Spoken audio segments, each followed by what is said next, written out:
life I just wanted someone who would notice me. My whole life I just wanted to be somebody to be. Yeah, I just wanna be great. Yeah, I just wanna be great. Yeah, I just wanna be great. Yeah, yeah, yeah, I just wanna be great. Yeah, I just wanna be great. Yeah, I just wanna be great. Yeah, yeah, yeah, yeah, yeah,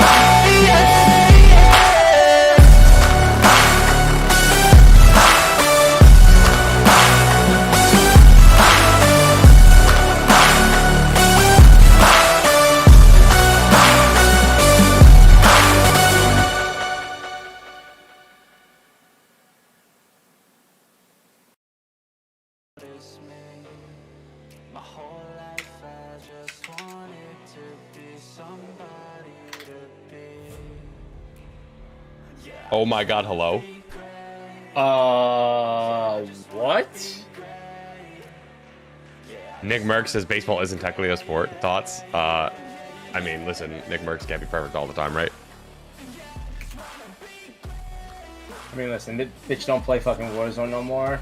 His opinions don't matter. Hey, yo. You like that little fan cam going on, dude? That's it, dude. A little fan cam. All right, all right. I love Glaber Torres striking out, though. And he said Ump's ass. I mean, I don't know. I'm not watching the game, so I don't know. I mean, I am. Like, I'm watching the game, but, like, you know. I can't, dude. All right, so here is the deal, everybody listening at home. Your boy is getting over what has been probably the worst cold/flu since, like, I felt like I got the shot yesterday. That's what I felt like. I was down bad. I was like, I feel like physically I feel a lot better. You got the Rona from today. the otters, bro. Maybe that's Nah, what it dude, was. I probably felt drank so. some otter water. That was it. Friday, I went to work. I felt great. Got to work. My coworker's like, "Yo, you don't sound so great." I'm like, "What? What do you mean?" She goes, "No, you don't. You sound sick." I go, "I feel fine. What do you mean?" Go back to my classroom. Coughed for the rest of the day. It was like they put it on me. Next day, I wake up Saturday morning. I have an hour and 45-minute drive, dude. Hour and 45-minute drive to the Otters, dude. Which, by the way, was awesome. And it was like a $300 per person experience. My wife says to me, and I'm like, I think we need to call and try to reschedule. She goes, "We're not calling to reschedule. It was $300 per person, and they're not going to let us reschedule." I said, "Well, I feel like absolute dog shit. I feel like I was hit by a truck. So hopefully, whatever it is that we need to do, like I just loaded up on Dayquil and Advil and shit, and I was like, all right, let's go." Felt great while I was there. Fine, coughed a little bit on and off. Came home, went to bed. It was all good. Streamed for like an hour and 45. I was starting to feel real sick by the end of the stream. Woke up Sunday morning as if I had caught COVID, fought it, caught it again. It lived inside me for 3 weeks and was here. That's what it felt like. I was so sick yesterday, dude. I played games. I got, at the end of the day, I started to feel a little bit better. It was like dinner time. I went and took a shower. And I said, I feel pretty good. But like, I called out of work today, obviously. It was just a bad time. Woke up this morning. Physically, I feel okay. I'm not sore anymore. I feel like I should have a 6-pack at the end of this. All the coughing I'm doing. Bro, this man needs to swing the fucking bat. That bad, huh? Aaron Hicks is the epitome of like the bottom of my shoe, bro. Are we gonna? It's 3-2. I mean, fucking terrible. All right, bro. so this man wants to have a 30-30 season. How about Anyway, a big? you How got about an a ad big? to read, and then you don't really have to talk much because like I'll How about a big pop up from your boy? Pop up. Okay. Fuck. Hello, ladies. Yes, we are adjusting the ladies today. Look at your man. Now look at me. Now back to your man. Now back at me. Sadly, your man isn't me. But if he stopped using lady-scented body wash and switched to Old Spice, he could smell like me.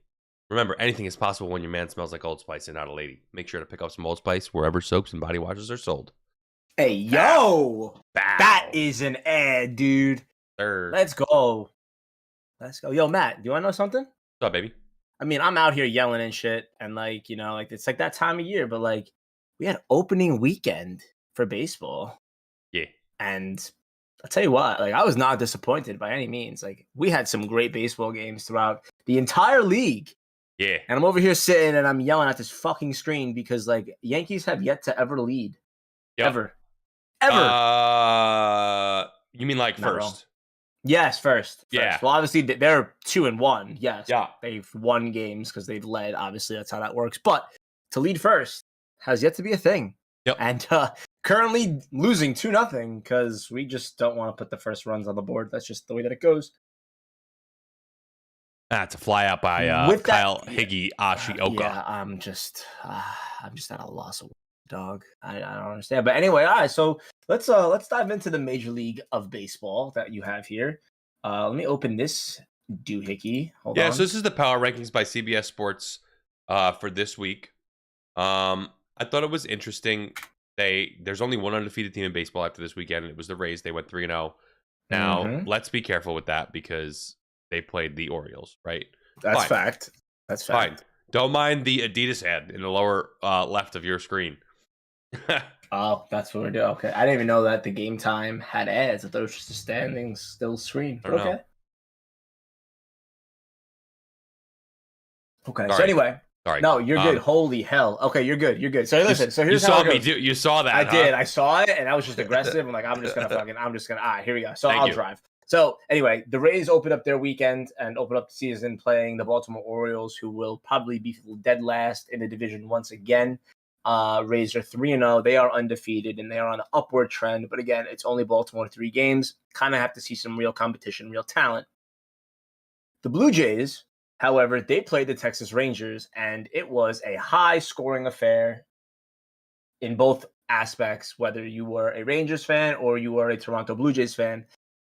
The Rangers opened up the season, and they had a commanding 8-0 lead, and they ended up losing they didn't play home. They ended up losing the opening of their season to a score of 10-8, which was very, very crazy that the Blue Jays came all the way back. And the Blue Jays had a blunder of their own where they also dropped a game to Texas after having a commanding lead. Texas came all the way back. Yeah, they're up 6-1. Corey Seager struck the ball, dude, broke the bat at the handle, and still managed to get a base hit, scoring 2 runs. And yeah, they won. So Toronto is in the rankings of 2 with a 2-1 record. Well, I mean, Toronto's given up in three games 23 runs, which is an ass load. Now, to be fair, that's their MO though. The Rangers gave up 20. I mean, the Blue Jays scored 20, the Blue Jays don't have much pitching. They're going to beat you by putting up a shit ton of runs, and they're young. They will run, and they are capable of doing that. Now, moving to a different division, because we talked about the AL East twice. It's funny how they're 1-2, and like we talked about that, and I told you that I saw the Rays being a 2 or a 1, and Toronto being a 2 or 1. We move to the other division, and we're talking about Houston. They're 3-1. They played a 4-game series. Again, it's against the Angels. I don't really see the Angels being a playoff team. They're really not. They have Shohei Ohtani, who we'll talk about MVP races, possibly in the talks of that. They also have, quote unquote, the best player in baseball, Mike Trout. But Houston really seems to have it going on. They have a lot of things clicking for them. They lost a lot of pieces, but they filled it back within. And they always seem to really have it going on, don't they? Yeah, no, they do. They do. Outside of, these power rankings are wild. Right? Yeah, a little bit. Yeah, a little bit. Like Chicago, White Sox. A lot of big hype on the White Sox coming in to this year. Okay, so really quick about the White Sox. Young team, right? Outside of Lance Lynn, as their quote unquote ace. I'm not sold on Lance Lynn as an ace. No. He had a good year last year. He had a good year COVID year. Yeah. But like before that, he was really struggling. And he was a good pitcher, years ago with St. Louis. But it feels he did pitch for the Yankees, and it felt like, I don't know, he reinvented himself a little bit. But I mean, he's older. He's like 34. So I have to see it from him again for me to really invest in the White Sox. Offensively, they're going to be great. Pitching wise, Yeah. again, same thing as the Blue Jays. Although the Blue Jays might have Yeah. the best lineup ever assembled, Oh my outside God, the dude. Dodgers. Which And brings us funny to you actually, funny yes. you mentioned the Dodgers because so they're ranked 5th and they're trending down. However, they are 1 and 2, but people should not read into the tea leaves too much. We've seen this, I guess, before with the Dodgers where they get a slow start. They got new guys as far as Freddie Freeman's playing for them, and they have a lot of superstar talent, but guys need to be clicking. And it's still cold. Granted, they do play in LA, so I don't know what the weather's like out there. Well, they played in Colorado these last 3 games, so right, so it's cold out there. And Rockies are like one of the best teams ever at home, all the time. Right, well, listen, all the time. Home field advantage, and if we ever get to Boston, which I don't think we're going to. Nah, we do. We do. They're too far down. But they're too far down. But I'll tell you what, Trevor Story looked like garbage. Awful for the first couple of games in Boston, and then the third game finally turned it around. So I don't know. I guess it's with the Rockies, like you're gonna play great at home, and you're gonna have to go win games on the road. And if you're not, then you're gonna be a 500 team at best. I thought this was crazy too, and the Braves, so they added Greg Olson. They're Matt Olson. 6th. Greg Olson is a tight end who retired. Yeah, Matt Olson. You're right. Imagine dude. Matt Olson. They don't have Ronald Acuna right now. They will. He'll be back in a couple of weeks. Yeah, they have Ozzy Albies, and they have great pitching. They trended down. Very good pitching. Yeah, they went 2-2 this week. There's a lot going on. Still dealing with Freddie Freeman leaving and all that stuff. I think they'll be fine. And this is your also team. crazy too. Yeah, listen, our team. Like, come on now. Oh, that's. It feels like my team. Actually, tell you what, dude. It doesn't. No, really and it's feel not like even that. It's not even that. Like everyone thinks that like I'm so down and like I'm so like disgusted. Like I don't know. I kind of feel that I care so much that I feel like they don't, or like they're not doing the right things as far as like the people that care so much like they want to see. So like that's where like the negativity comes in. I will say though, and I did tell you when we talked about it, they had to go 2-1 against Boston, and they did. They could have easily been. Excuse me, Professor. What in I'm the trying to work on the blue light on my eyes. Okay, I got you. These are blue light protectors. Very nice. I don't like that there's so much glare coming off of them. I don't know. Yeah, there's a lot of glare on mine too, but it's okay. It's okay. I told you. So like I told you, I said the Yankees had to go at least 2-1 over the opening weekend, which they did. Could have been easily 3-0. And when you play in your division, those games are important, and those games will come back. Like I said, come September time when we're talking about playoffs and how did you do against your teams within your division? Did you win series? Very important. Did you sweep series or did you get swept? All those things are major key factors when we're talking about playoff pushes on the back end. We're not there yet, still way too early, but keep that in the back pocket. Keep that in mind. The next team is also from New York. They play in Queens. They started 3-1. And they played the Nats though. They played the Nats again. Kind of like the Rays, They did. However, they could have easily been 4-0. They had 3 errors in 1 inning, which busted them bad. Pete Alonso was a ball target, and he made several errors in that inning. A bad flip to home, a misplayed ball, spun himself around off the base. They could have been 4-0 easily. But again, this is a team that went out and spent money. This is a team that has new ownership in Cohen. And you know what? This is a team that we were looking to see come September time to be in the playoffs. Washington's not great. Juan Soto is going to be probably in the push for MVP for the National League at some point, I would think. He tanked one the other day. Oh, my God. Was that a bomb? Bomb. He's 23, by the way, in case anybody was curious on how old Juan Soto is. Yeah, out of control. Juan Soto is 23 years old. He's been in the league since he was 20. Wild. And he's almost got 100 home runs at 23. It's insane. Unreal, dude. Unreal. And then we move to number 9, which, I mean, again, I haven't seen much of the Giants play. I don't know much about like what's going on. I know Chris Bryant used to play for them. And he plays for Colorado. They went 2-1, and the thing is, they've got. We're wondering if the magic is going to happen again, like it did last year. They won 108 games last year without a lot of quote unquote stars.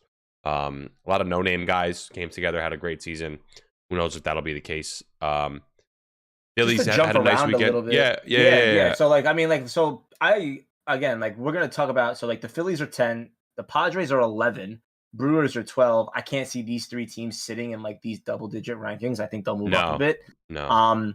And also the Twins at 18 and Texas at 19. I can't see them being this far back. I think that they move up. I I'll don't tell you know if what, the Rangers are quite Phillies, ready, but the Phillies team I could see them being a little good. higher. The Phillies team is good. They're good, and they are 2-1, and they're trending upward. And I think that got them. Oh, anyway, that's a bad throw by Higashioka. So, IMO. Yeah, We have a lot going on here in terms of who's hot, who's not. I mean, we have 3 to 4 games in max, right? yeah. I just think that once teams start to click, like the Brewers, I think that eventually they're going to click. Like Christian Yelich the other day was locked in. If you can get a Christian Yelich of old, that team is going to be good. They're 1-3 right now, and it's again first weekend of opening weekend, but still. I think goddamn. a couple teams that will be surprised with this year in a positive way. Now, you said before podcast, you said the Tigers might be sneaky good. I did. I think the Angels will be decent. Not quite playoffs, but I think they'll be pushing towards being a 500 to a positive team. 80, 83, 84, or something like that. I think the Twins will also be there. I think the Rangers are going to be right around 500. I don't think they're going to be like up, fighting for a playoff spot. Interesting. I'm surprised with how well the Cubs played. They took 2 against the Dodgers. They did. They did. I'm sorry, not the Dodgers. Not the Dodgers.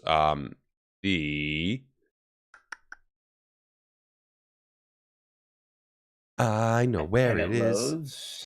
It loads. It wasn't the Dodgers. They played the Brewers. They played the Brewers, yeah. They played the Brewers. That was surprising. The Brewers were the division leader last year. They won like 96 games or something like that, 98 games. Right.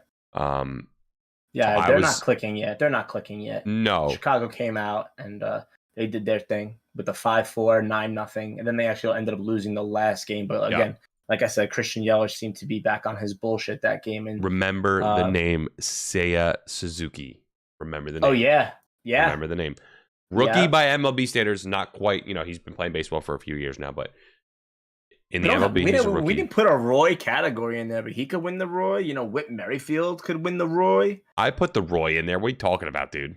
You did? I did, dude. I put Manager of the Year and Rookie of the Year, and I put Comeback Player of the Year. Come on, man. Wait.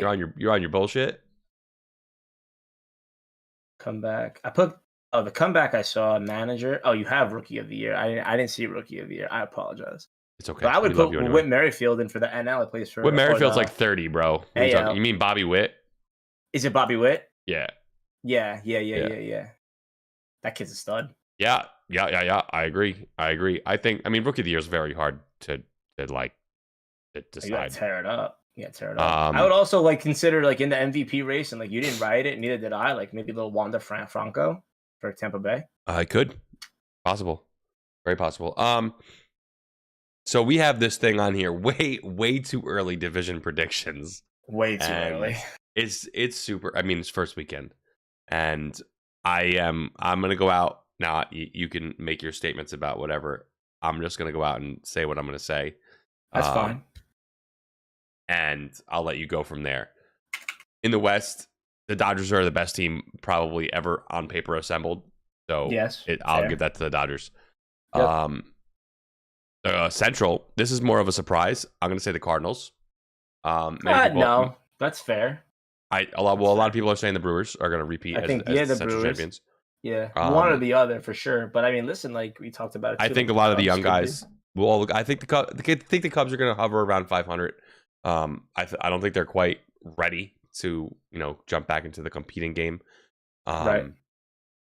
A lot of young guys who have to take that next step for them. In the East, I think the Braves will repeat, but that's going to be probably the most competitive. Well, I think that's going to be the most competitive division in the NL. I think the Dodgers are going to run away with the West.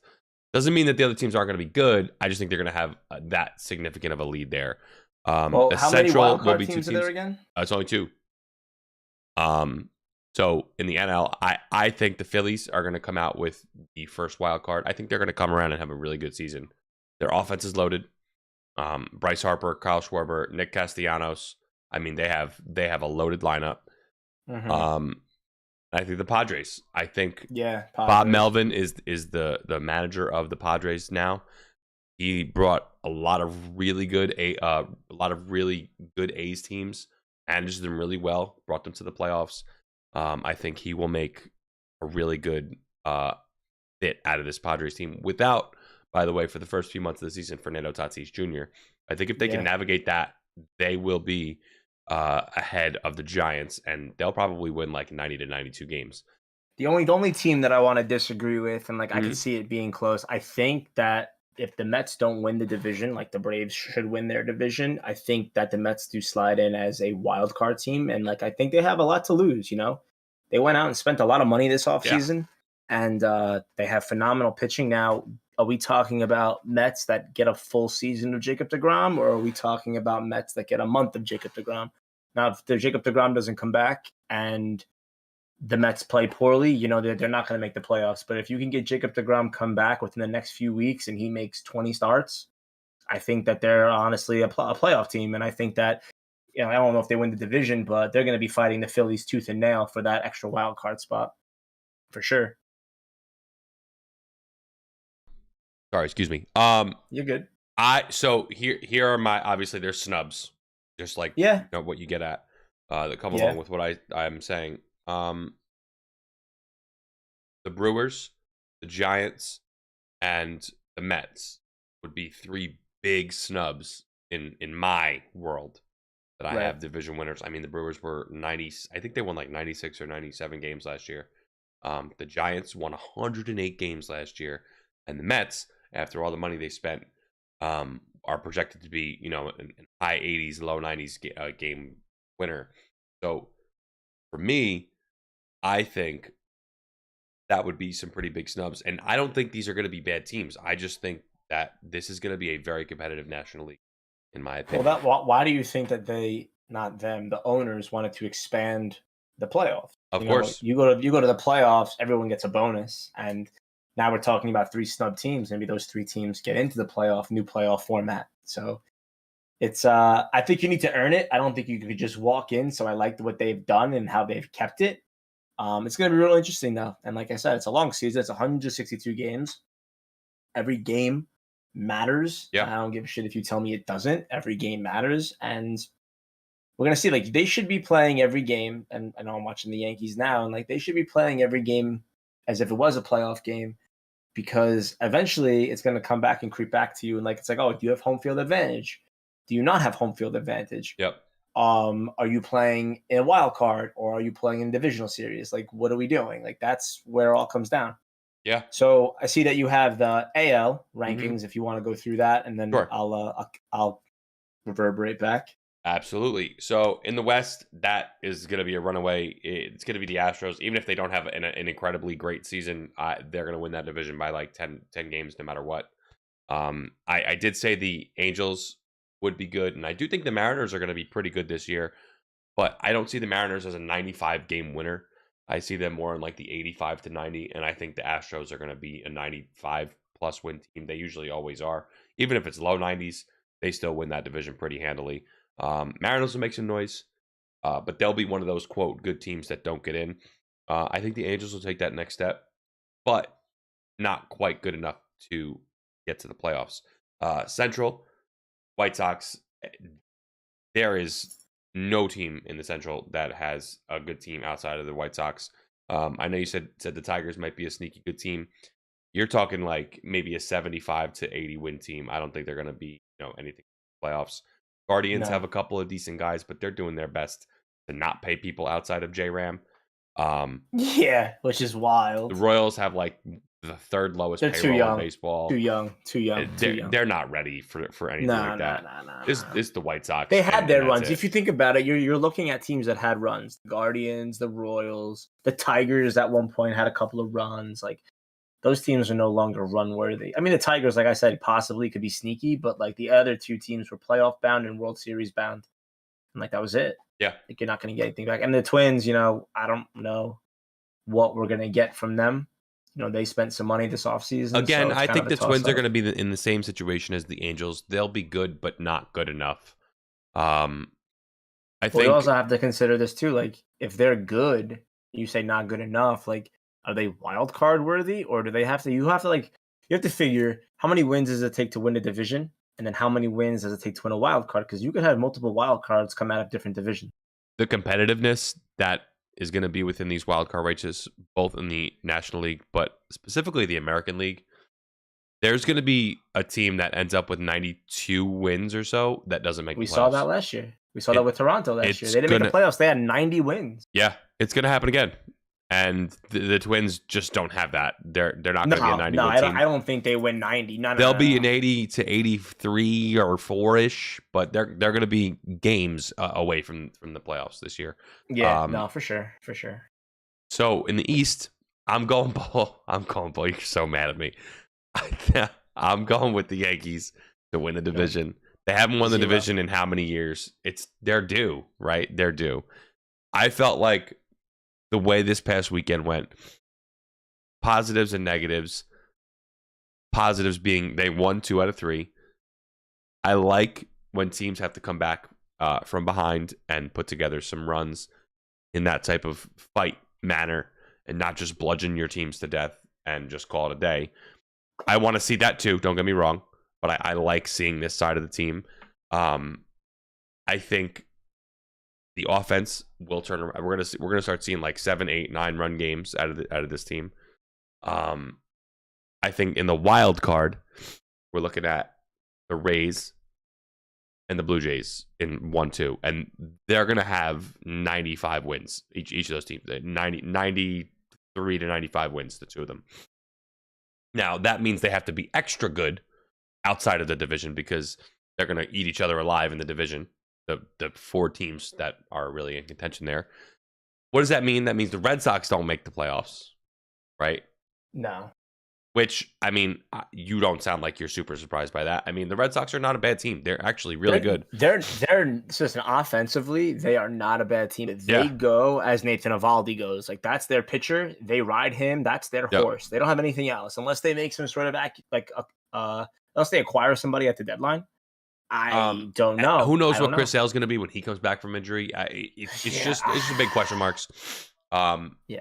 But we had this conversation, and like the way that the standings are right now is the conversation and the standings in which we had it. You know, like I did put Boston ahead of the Yankees, and Yankees being in the 4th slot. But you know, the Rays are 1, and yes, they played Baltimore, but the Rays are well rounded. They don't spend a lot of money, but they brought everybody back for the most part. The Blue Jays are young. They got Matt Chapman, and they have great pitching, not bullpen pitching, great starting pitching though. They're 2-1. Yankees are 2-1. They played Boston, and Boston obviously played the Yankees, and they're 1-3. But this division is going to be division winner, and I think 2 wildcard teams come out of this division. Now, do you say Yankees? And you say, you know what, you like to come from behind victories and all that stuff. But the saying is, like, bad teams keep things close. You know, bad teams, they don't know how to win in a sense where it's like, you'll keep it close, and then all of a sudden, like, you're going to teeter and fall off. Where we have yet to be in the lead at the first start all season so far. And I know it's a short season, but it's the 4th game in, and we have yet to hold a lead at the beginning. I don't know. I don't know as far as the depth, as far as to say, okay, this is what we're going to be. You know, you mentioned down here too. You mentioned Cy Young winner for Garrett Cole to overcome sticky stuff. I'll tell you what, right now, that man looked like absolute dog shit. Man was bitching and complaining because the game didn't start on time. It was 4 minutes over because Billy Crystal threw out the opening pitch. The national anthem took too long. He was all like messed up, and he said that's why that his pitching performance was terrible. I don't agree with that. I don't. You know, you're a professional, and you should come out and be ready to pitch. You also have Aaron Hicks at the beginning of the year. I'm going to go 30-30, 30 steals, 30 home runs. How about we make some contact? He said he wants to be 30-30. I mean, come on. Listen, you know what? You're going to shoot high and have dreams. I agree with that. But you know what? Your approaches and the way that you go about things do not back up your talk. Then don't talk. Simple. Keep your mouth closed. How about your play after being hurt for X amount of years? Have your play do the talking. Keep your mouth closed. Nobody asked you to say that. Nobody asked you to do an interview, and nobody asked you to say anything. You know what? I'm coming back from injury. I feel healthy. I feel good. Let's see what happens this year. Nobody asked you to make a bold statement like that. And then the final note, you know, and I don't know. I feel very indifferent. A lot of people are like, you know what? If he walks away, he walks away. But like the Yankees offered Aaron Judge a contract extension, and he said no. Now, if I'm Aaron Judge, I want to get paid the most. I get that. I understand that. It's a business at the end of the day. I do. But the money that was offered to him wasn't a cheap offer. Like the Yankees have cheaped out on everything this year, and it wasn't cheap. You know, it was almost $30.5, $31 million a year.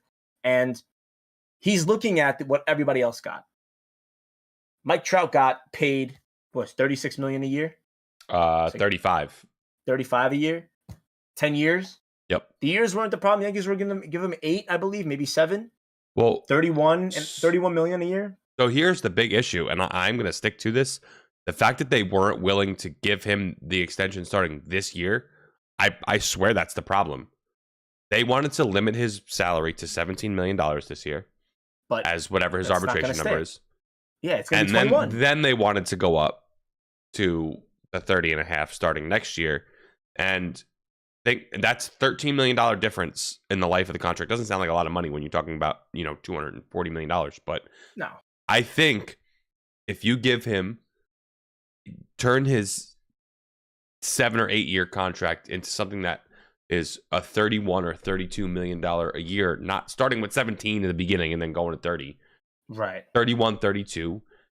Then I think you lock him up. I don't think he fights that. But all things considered, I did say let's see what happens before the opening day comes. Whatever, they still have to come to an agreement on a contract either this year or it's going to arbitration. And very rarely do people go to arbitration.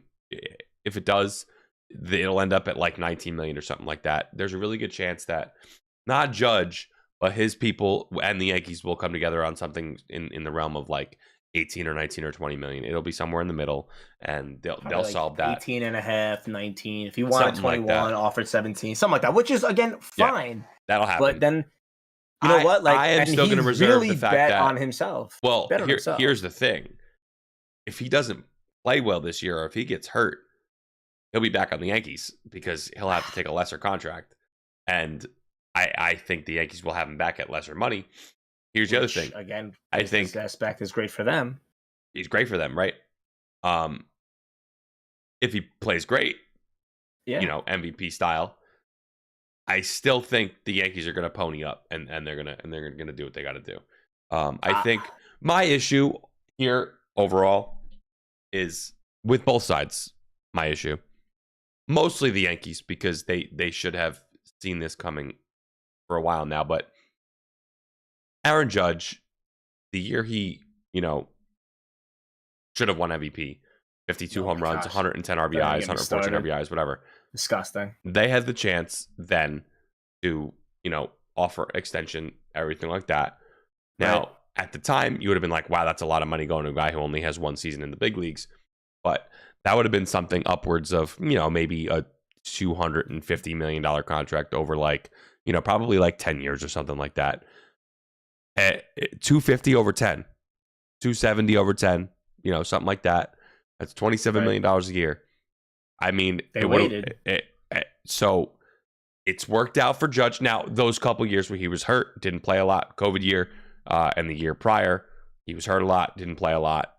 Whatever, people would have been pissed. It would have been the whole Stanton thing. Oh, you're dog shit. Why are you here? Why are you getting paid all this money? Whatever.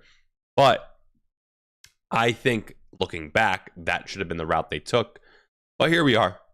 I think he'll be back. I mean, we still have a year to go, so we'll see how that happens. Well, no, it's this year, right? After this year, he's a free agent. Right. Yeah, so we still be okay. You're saying this is the year? Yeah, no, you're right. But you know what? It's funny too. Like you mentioned that, like about the money and like. Bet on yourself, and it's like, oh, am I gonna make X amount being a good player, or am I gonna have to take a lesser money because I had a shit year? You know, there's a man sitting on his couch right now because the Mets offered him $100 million, and Michael Conforto said that's not enough. So he's unemployed. He's not playing for anybody. Well, he got hurt over the lockout, and there was no negotiation. No, that was, you know, once the lockout ended for him. Yeah, but he was offered before the end of the season last year $100 million, and he said no. Like that's a no-brainer. I'm not a rich person. Like I don't have that kind of money, but like if somebody's gonna give you $100 million, like you shut up and you take it. He's betting on himself because he did not have a great year last year. He had an okay year, but he feels But like he he's could perform not- better. Well, back in the day when he was still, coming up, people were like, "This is going to be the next big hitter. He's going to be the next big thing." So he's looking to, recreate a lot of that magic and hopefully bet on himself and work out. Right now, it doesn't look like it's working out. So we'll see. So moving ahead, we have comeback player of the year. We have quick. way too early award predictions. I think the comeback player of the year is the easiest award to predict on both sides. If these two guys stay healthy, they're gonna have great seasons, and it's gonna be the easiest comeback player of the year we've ever had. Mike Trout in the I AL. disagree with the AL. I disagree with the AL. You don't think a Mike bit. Trout's gonna be the comeback player of the year? I don't think so. Who else? If Mike Trout has If a Mike healthy Trout- season, If he has a healthy season. All right. So you just think maybe he's gonna not, get hurt but again? That's what you're saying? I think so. Yeah, I think so. Okay, so who do you think? Byron Buxton, if stays healthy. Okay. I mean, if Trout stays healthy, that's not happening. But I can No, see that. I no, can no, see no, that no, if no, Trout no. gets hurt again. Byron Buxton, if he stays healthy and Trout ends up getting hurt for Yeah. some whatever reason, then yeah, for sure. And then the NL, I agree with you. You said Ronald and Acuna Jr. I agree. mean, look, dude, I agree. those are two of the best players in baseball, and they were both hurt Yep. for the majority of the year last year. I just can't. Right? Yeah, You're that's from last year. I mean, like, I don't know, like this year, Fernando Tatis Jr. gets hurt, and like, does he make a comeback? Well, for that would be a next year thing. That would be the following year, right? Yeah, right. Oh no, you're right. You're right. I got you. Manager of the year, you're probably so mad at me Stop for it, this. dude. Stop it, dude. You're a homer. I've learned this throughout this entire stream. You're a homer. You want to know why I did? I homer. did this because I'm playing into this is the year kind of thing, and I also did it because I wanted to see what it would do to you. Manager of the You're year, killing me right now. Aaron No way. Boone. No. Aaron Boone wins Manager of the Year because the Yankees are going to win upwards of 100+ games this year. That's how they're going to win the division. You're so mad. Nah, not losing 2-0 right now. No way. Bob Melvin, I like though. Bob Melvin, I do. In the National League, Bob Melvin was hired to be the Padres manager. I believe he is going to navigate the Padres to the playoffs around this whole injury situation with Tatis. Little dark horse in the American League. It's hard to give it to a team and a person that doesn't make it, but I wonder if AJ Hinch navigates, like you said, the Tigers to a really good season. That's like 83 or 84 wins. Could they throw it to him even if the team doesn't make the playoffs? I'd be interested to see that. Or I think the National League too. Like you can go as far as oh my god, Buck Showalter for the Mets. You take and the Mets. that was the reason I went Padres and Bob Melvin instead of Buck and the Mets is because I have the Padres making it and the Mets not. Oh, okay. So, okay. I mean, listen, if they you end said up the Mets making are going to make playoffs, it. though, That yeah, if they end up making the playoffs, I could definitely see that. Yeah, definitely. Rookie of the year, we talked about a little bit. We did talk about this. So in the American League, there's a lot of really good players in the American League that got kept on the roster, which is what part of the CBA was all about, was service time manipulation and preventing that. So Julio Rodriguez is a phenomenal, unbelievable talent for the Mariners. He's an outfielder, hits, fields, hits for power, hits for average, does it all. Multi-tool. He's literally the definition of a 5-tool player. If he can, stay healthy and have a quality year, I think he's going to be the AL Rookie of the Year. Bobby Witt Jr., you said before, everything he does, he looks incredible doing it. He had like 30 home runs and 30 steals last year in the minors. So if he can do that, I mean, if he can do anything like that in the majors this year, he will be up there as well. There's somebody else in the American League, and I can't think of them right now. It's not the big deal. No. In the National League, I think this is going to be a runaway. Seiya Suzuki, because he's been a professional baseball player before in Japan.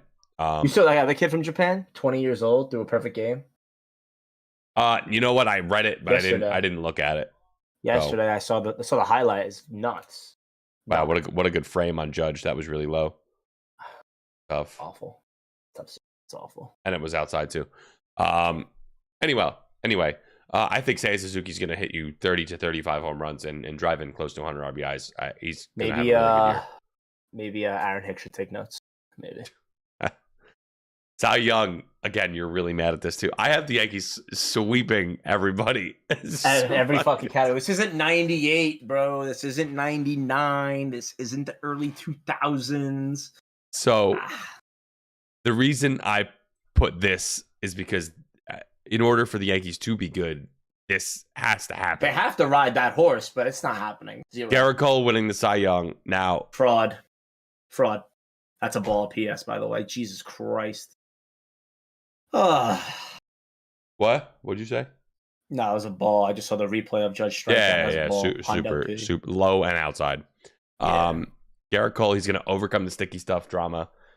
He's going to dominate. Now, he didn't look great. Now, I'm not buying any type of pitcher and their quality of pitching until May.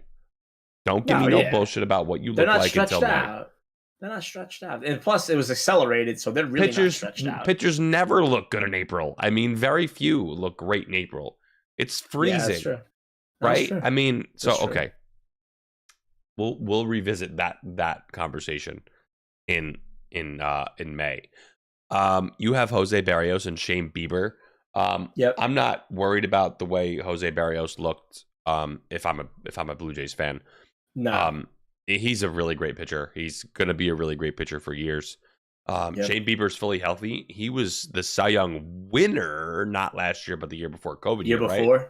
Yep. So if he stays healthy, I think that could definitely happen. For sure. In the National League, Walker Buehler is the ace of the Dodgers staff. Yes. Best team in the NL with one of the best pitchers. I just think that could happen. You have Sean Manaea, who was traded from the A's to the Dodgers. I think that could definitely happen. He is brought over to be like their ace Jace. So we'll see how that goes. You're kind of putting eggs in a basket there, thinking he's going to kind of take that next step into domination. So we'll see. Mm-hmm. Chris Bassett was also traded from Oakland, but to the Mets. Interesting. Mets have three. They have three solid starting pitchers with DeGrom when healthy, Max Scherzer, and Bassett. So I don't have the other two Mets guys. Max Scherzer could very well win this award as well. Yeah. DeGrom's going to be out for too long, I think, and he won't. Yeah, I don't think. Yeah, no. If and when he comes back, he'll dominate and he'll be fantastic. He is. I mean, there's not a player that is more dominant on the mound than Jacob DeGrom when healthy. My God, it's not even close. It's Jacob DeGrom, and then everybody else. Like he's one of the best, and he's like 33, by the way, and he still pitches like he's a 23-year-old. It's incredible. Then we get over to the MVP. Listen, if this happens, you got to buck up, right? You got to buck up. No, of course. But it ain't gonna. Well, I mean, it ain't gonna happen. You're telling me he could have a good year from fourth place. I tell you what, he was fourth in the MVP voting last year and had a phenomenal season. You're telling me that if he does the same 40, thing, he didn't crack 40. Didn't crack 100. No, didn't crack 100, but he batted close to 300, right? He bat 286, 287, something like that. Yeah. I mean, listen, if Aaron Judge is going to win MVP, you pay the man flat up, straight out, no questions asked. You give him a blank check, he makes his number, whatever. And I agree with that. But like I said, I mean, there's a lot riding on this. Now, with that also being said, is how much is riding on it where you bet on yourself, and now how much pressure, how much pressing are you doing, and how much of the thinking about it are you doing? Because if that's the case, you really going to be successful? I don't know, something in the back of my mind over and over. And he said straight up that the contract won't bother him throughout the season. Well, right now it seems to be doing something. He does not look healthy, not healthy, but doesn't look relaxed, I should say. He did strike out, but he was hitting 285, in the first 3 games prior to that. Yeah, no, that's true. We'll see. No home runs yet, but he's hitting the ball as hard as shit. Putting the ball in. The home runs are going to happen. The guy hits the ball a mile whenever he puts the bat on the ball. I'm interested to see from him the one thing that has been inconsistent from him over the course of his career is when it matters at bats. There have been times where I look at him, I'm like, wow, that was clutch, that was huge. That's incredible. Then there's times where I look at him and it's a big spot, and wow, he really could have put the bat on the ball, made a play, and he strikes out. So if he can have more of those clutch moments than the not clutch moments this year, I think that will propel him into the MVP conversation. You put Shohei Ohtani as a potential candidate for the MVP. That would mean possibly, he was back to but back. I don't like. So back to back is one thing, but I don't like how you can win MVP and not go to the playoffs. I don't like that either, but that happens all the time in baseball. I know, I know, and like that's so crazy. Like only in that sport. Yep. You know, if you're an MVP of a team, it means you're doing something statistically and something well for your team to excel further. You know, don't tell me that you cracked, I don't know, 50 homers, 40 homers in a year, and like your team is below 500. Like, I don't really give a shit. Yeah, that's but that's what I want to say. I know. The MVP in baseball is the most valuable player in like the league. Like, who played I'll tell you the what. best? I'll tell you what. If the Blue Jays play like they're supposed to, Vladdy has a great opportunity to be MVP. Well, I mean, the three guys we just mentioned, I mean, outside of Judge, who hit 39, these three guys have 50 home run potential. I don't think Ohtani's going to hit 40 this year. I think he's going to be at the 38, 39 mark. He has to take a step back. I mean, he was unbelievable last year. I think he'll pitch better. I think he's going to be very good on the mound. Now that this is his third season now where he could be comfortable on the mound.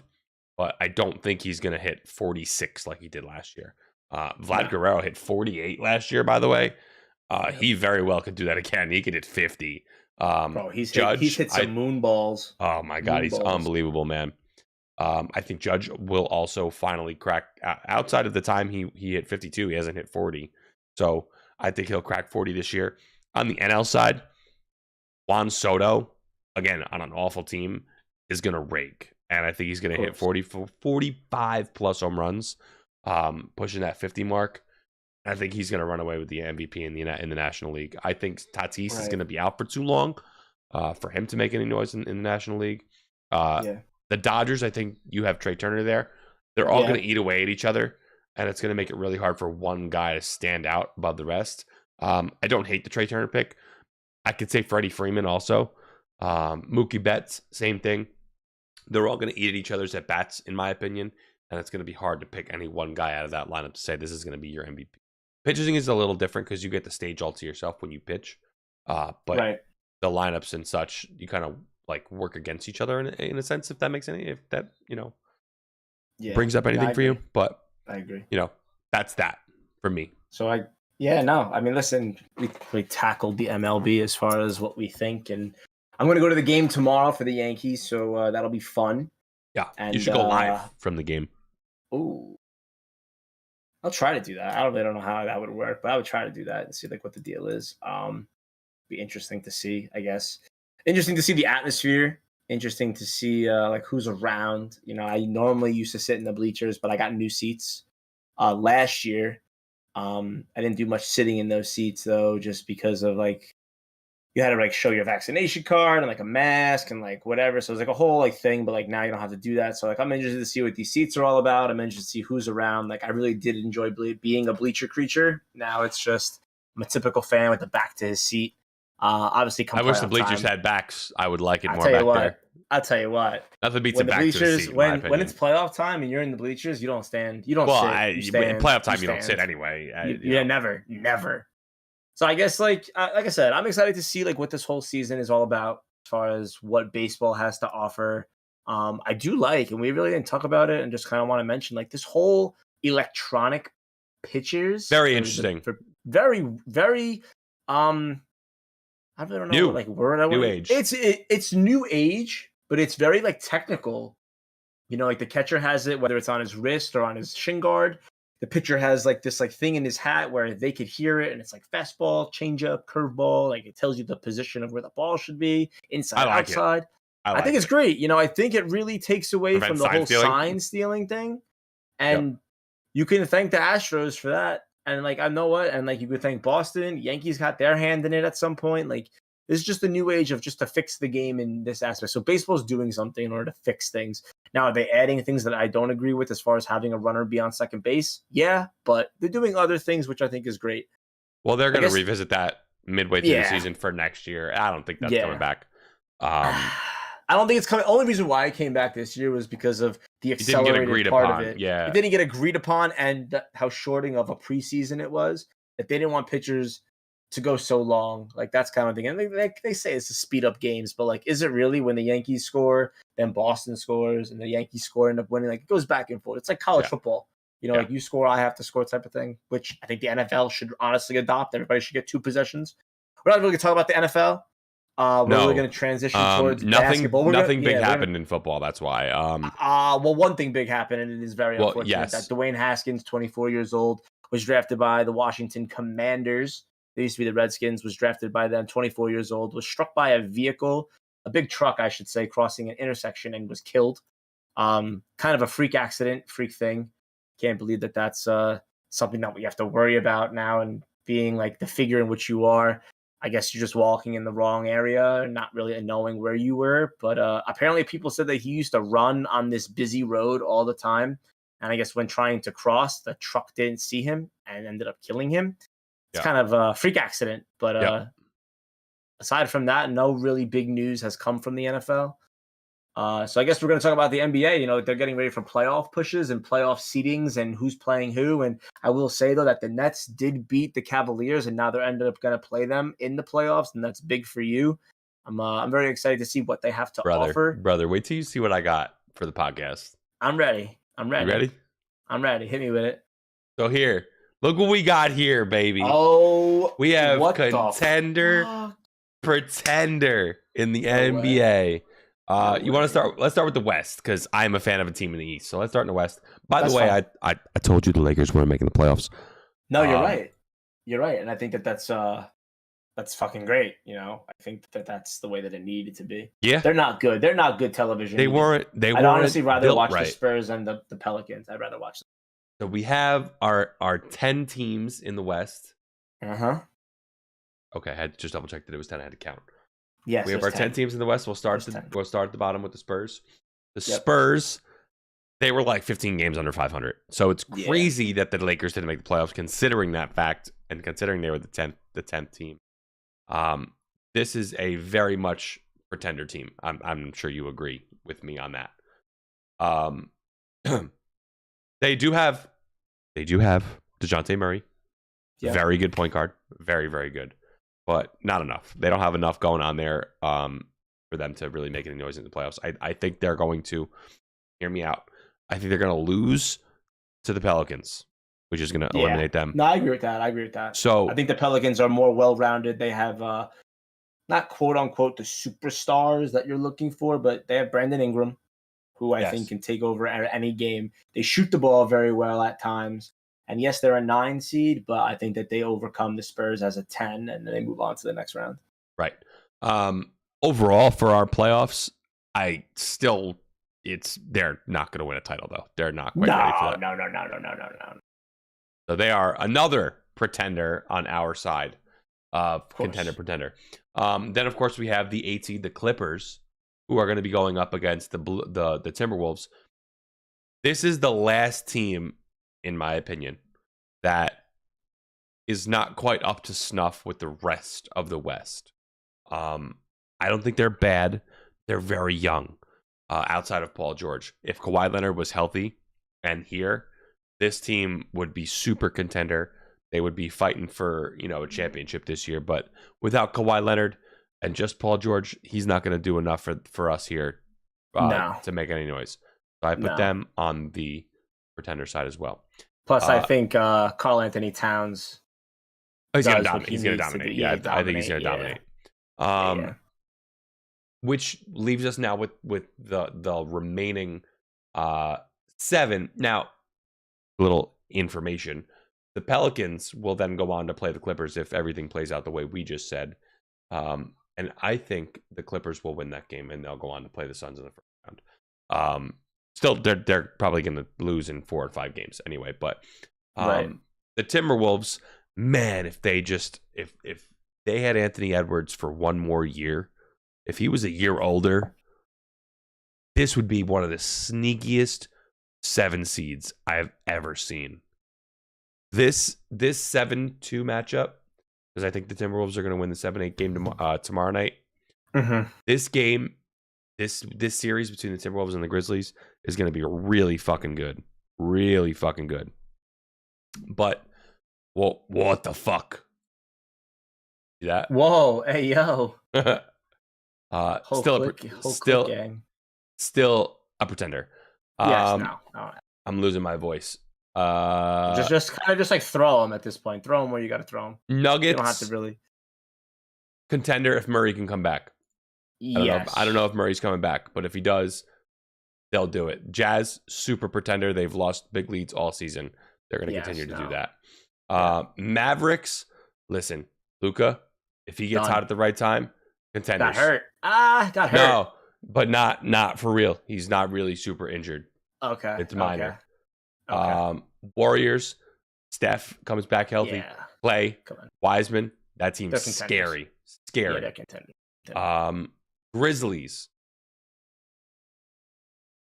If John Morant can return to form prior to when he was hurt, contender.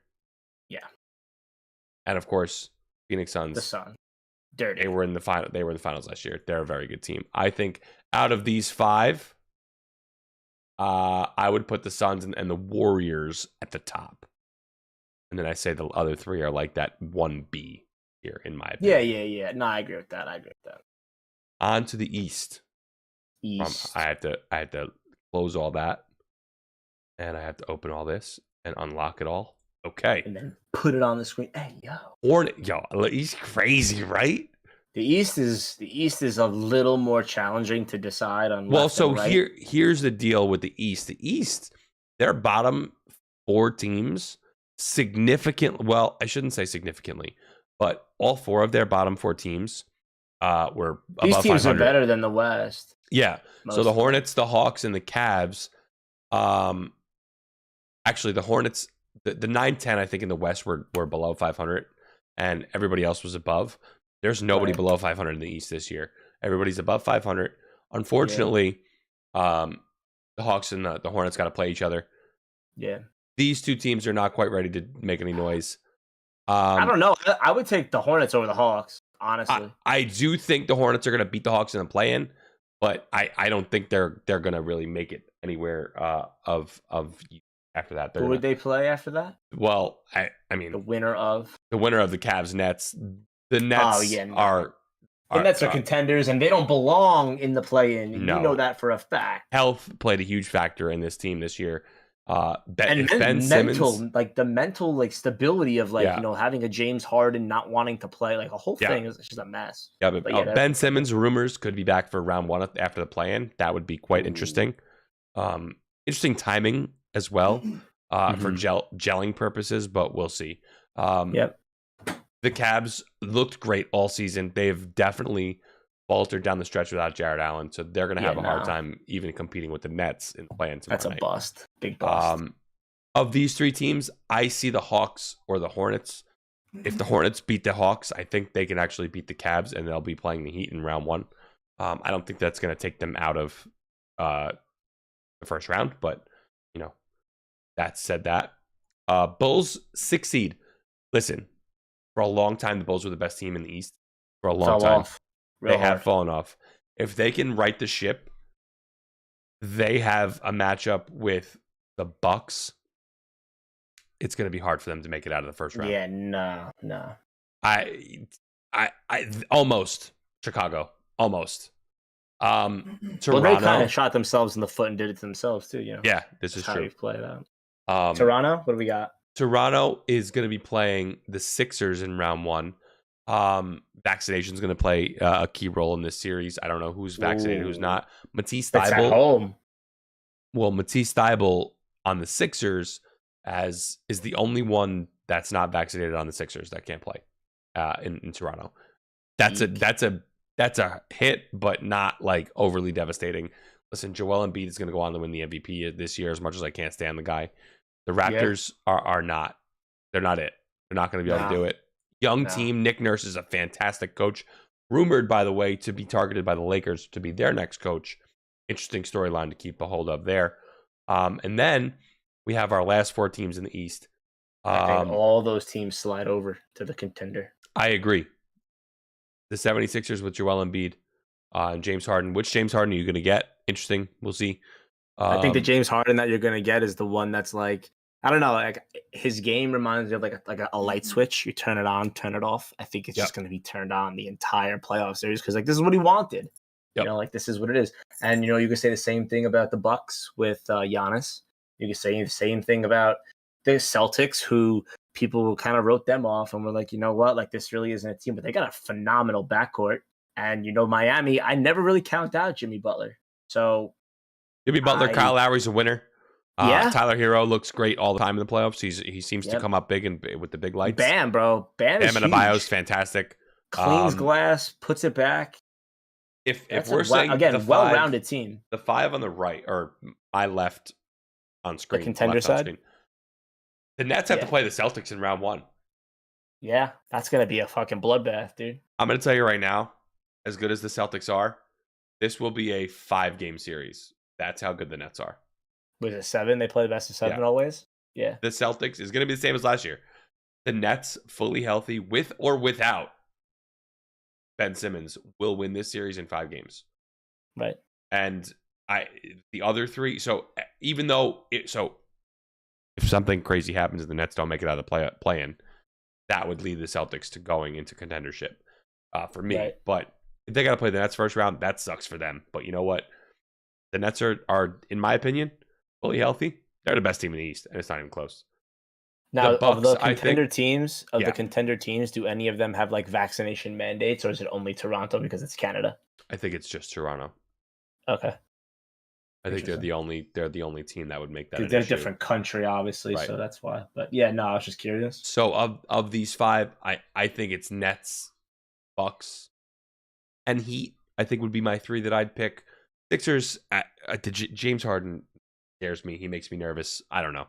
We'll see how that goes. Dude, do you have the baseball thing still up? Do you have the baseball thing still up for the thing? No? Yeah. No, just for you to like look at. This fucking guy called a strike on Aaron Hicks. I know he walked, but he called a strike on Aaron Hicks and it was at his ankles. Oh. Jesus Christ, this guy's awful. Eddie did say the ump was ass today. Holy shit, bro. I know he walked, kidding. But like, what the fuck? Eddie said, I can't watch. I can't watch this shit. Pauls, what's the fucking right, dude? Tell me what's the fucking right. Oh, he's talking about the Wolves. Oh, dude, come on. They're not ready. Although I do like D'Lo. Nah, but it's nice to get playoff experience, though. Like, you look at it. I'm going to tell you right now. Wolves, another year. D'Lo, Anthony Edwards, if he takes that next step into superstardom. Huge. Scary team. There's Cat and D'Lo. D'Lo would be that 3rd star. What? I'm telling you, bro. I don't watch basketball. Well. Oh, wow. Listen. We covered a lot. An hour and 3 minutes. And like I know your voice be hurting, so like I don't want to go too long. And no, like, we're good. I think we're gonna play some games and be quiet. Yeah, right, dude. Let me find out. You're gonna be yelling. You're gonna hear Corey the Sav. What does he have? Ash be yelling at Corey. Nah, dude. You'll be yelling at Corey. There'll be a whole bunch of yelling going on. Corey said, "I'm playing with Justin tonight." So that immediately means to me, Justin absolutely hates playing with me and hasn't played with me since that one night that we all fought, and he will not. Oh no, they have boys though that they're gonna run with. Oh. Well, yeah, they probably have a group. I don't know. They don't play on Discord. They play Game Chat because the guys that play with our PlayStation, Xbox, they have 2 when we have a computer. So that's whatever. What do you say, Kyle Higashioka with a little 3-run Jackson? I mean, listen, he a little looper. Oh, nice catch, dude. Nice catch. He tore it up in fucking. Oscar Hernandez just made a nice catch, dude. Of course he did, dude. Because we can't have nice things. But listen, I'm going to let you go. You enjoy the rest of your night. If you're not subbed up to Greatness, make sure to sub up to this dude right now. If you're following him on YouTube, make sure to sub because it's free. Hit the little bell, little noti. Make sure you know he's going live. Throw a little heart on the follow on Twitch so you give himself a follow. So you can hang out with us come Mondays, sometimes Tuesdays, occasionally Wednesdays when the podcast decides to go up. And he plays games Monday, Wednesday, Friday, always on the Warzone running around. He's out here like stunting, doing his little Yankee dance. You know what I'm saying? I had a lot of fun, as always. Hopefully the Yankees have a winning record when we come back next week. If not, I'm probably going to cry. And I will catch you later, Matt. Enjoy the rest of your night, and peace. I love you, and I will see you later, Adios. friends. Bye, fans. Listen, if you're not subbed up to this man, Jay Lamps, if you haven't followed this man, Jay Lamps, he is a legend. Absolute legend. I'm looking for him. There he is. Shout out to your boy Jay Lamps.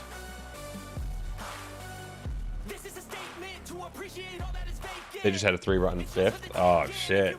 They're really going for it, huh?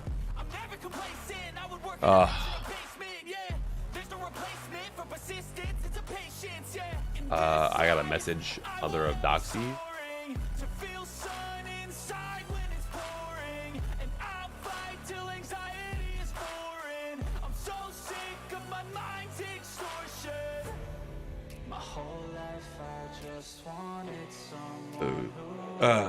I have to go pee-pees.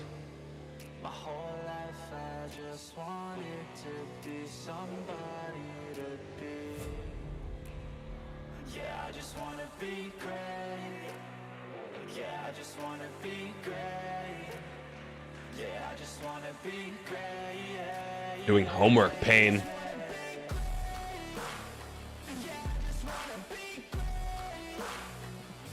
Eddie, are you working? Oh, you're off this week. Eddie, in the Discord.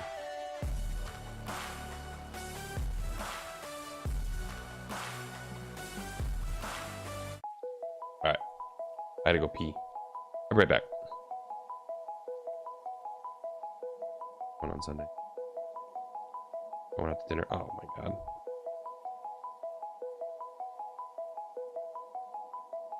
Six homers. All right, I'll be right back. Gotta go pee.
Corey is coming to join me.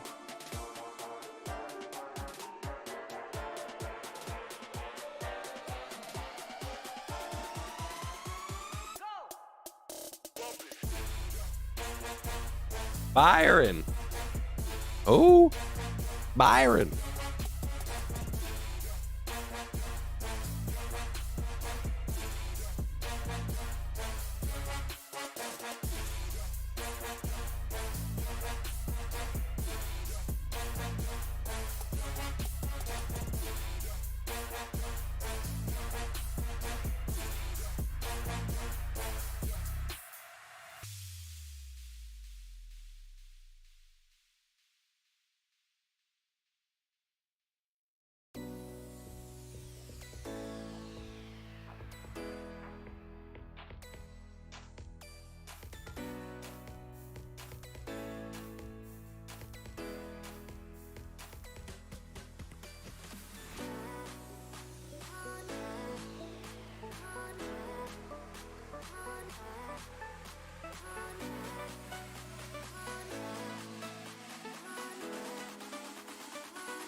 Excuse me.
The Yankees are killing me. They got 2 guys on now.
Blue Jays are good. Yeah, I know, dude.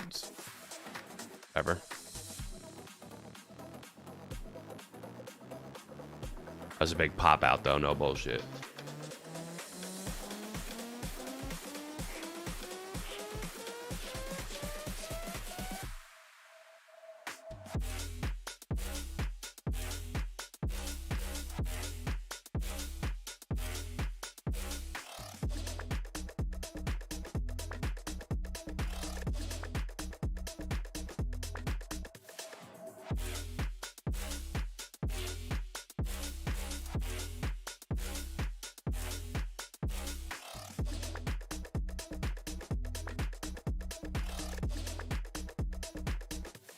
Same shit like last year, but yeah, runners in scorer position is hard, man. You can't leave guys on base. Like, they had the bases loaded before. You could never leave guys on base like that. You got to drive at least 1 in. 2. I want to check something out. Hold on.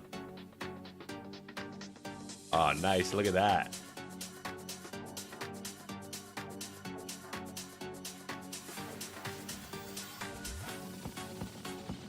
W. I'm not actually like getting off.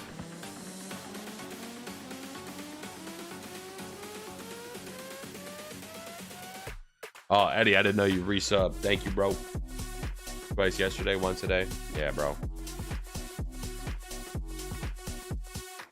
Has been their MO. That is the one thing that they struggle with, is guys on base.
Ron Marinaccio, baby. Give me more Ronnie.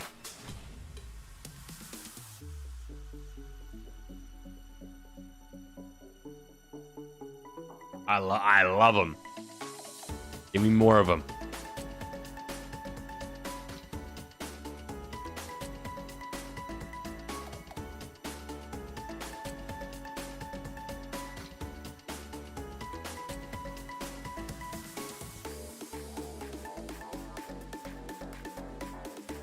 Get the first two on. Judge ties it up.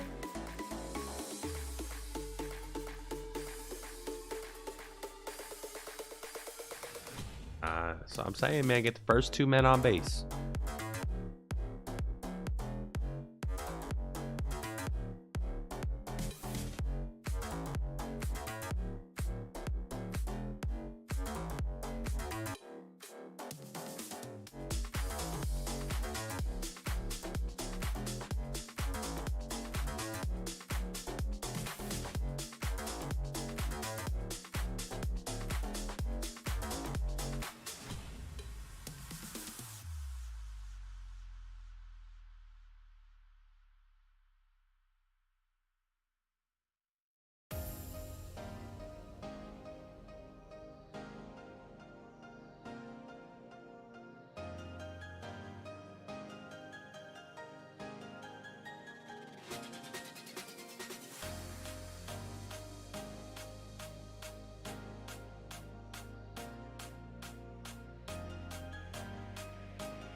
Hey, Matt.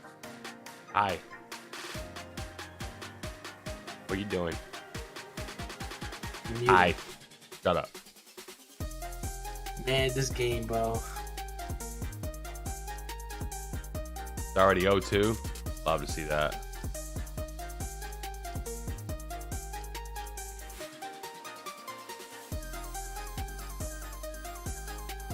Damn, the Mets just gave up 5 runs. See, anything's possible. The Mets just got 5 runs in the 8th inning. Game up. Yeah.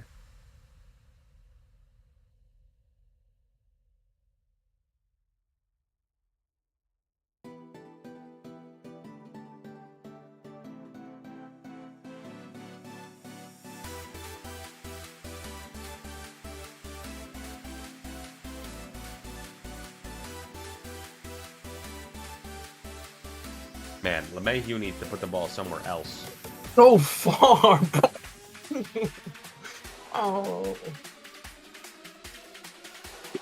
Damn, man.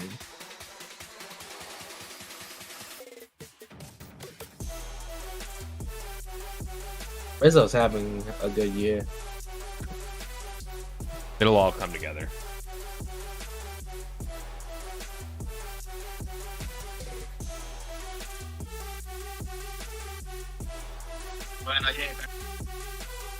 Rizzo just got flunked. Sorry, I'm ahead, it sounds like.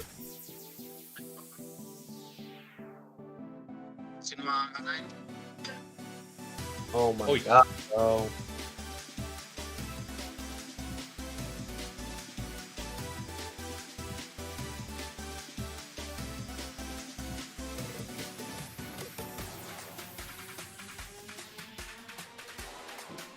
Morning, Corey. What up? Hey, Corey. Hey. Come on, Judge. Wake up. Wake your ass up.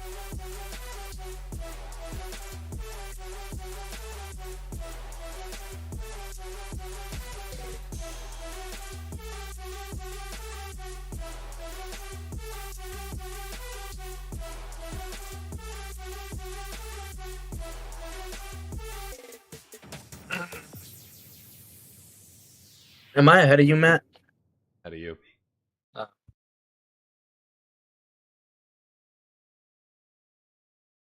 don't tell me what happens if anything happens. Okay. If anything happens.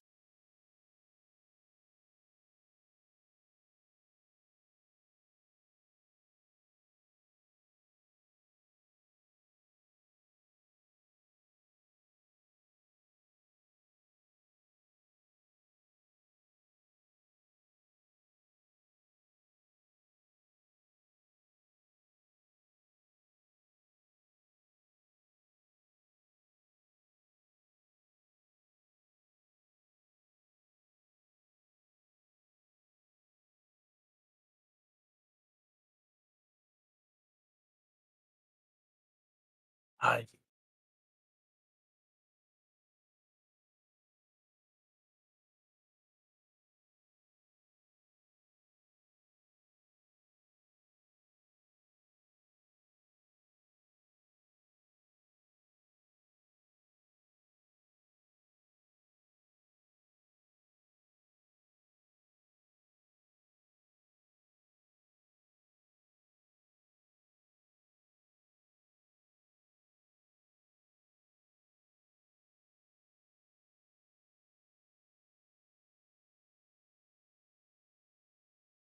Judge is not locked in, bro. They should have paid him.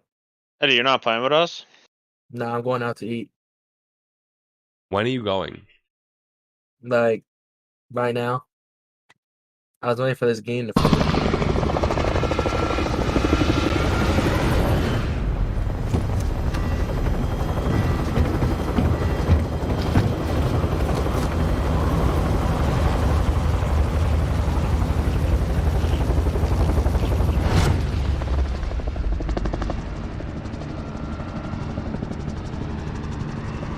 Resurgence.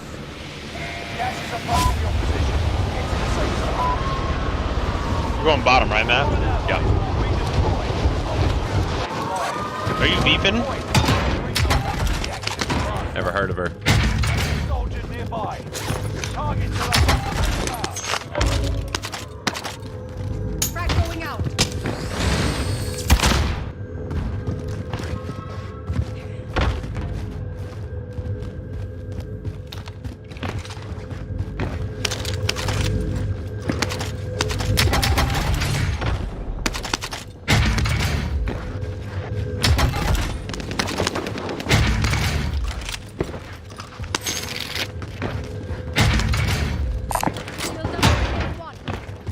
I have one also.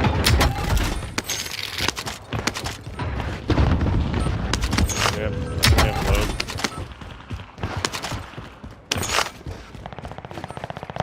No, wrong way. Buster here. I have a precision. Oh, I have enough. I'll throw I'll throw mine. my. Alright. Always use ammo.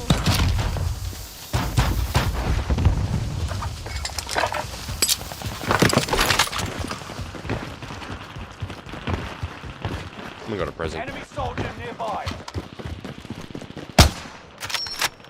Enemy UAV active.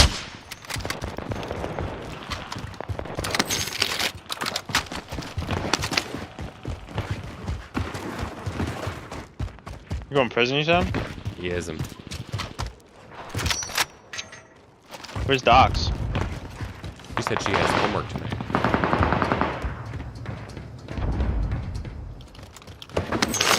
You up? Yep.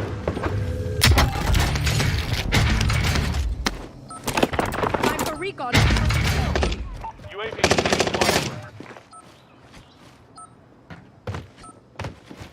top thing here. Enemy soldier nearby. Knife tower.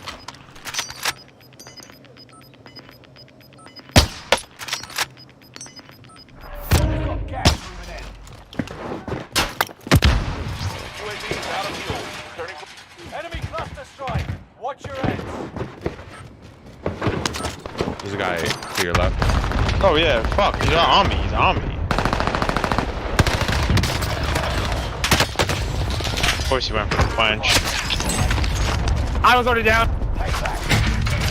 I'm coming back for my shit. Squad member. Airstrike. He left anything for Let's me? go. All in the safe Phoenix zone. 3. Very Strike good. inbound. I got the guy out of the tower. I didn't kill him, but I got him. Enemy is still alive. Repeat, enemy still alive.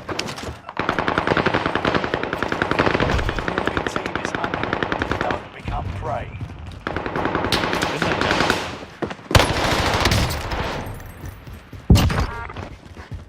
Enemy soldier nearby. You made the top 25. Nearly there.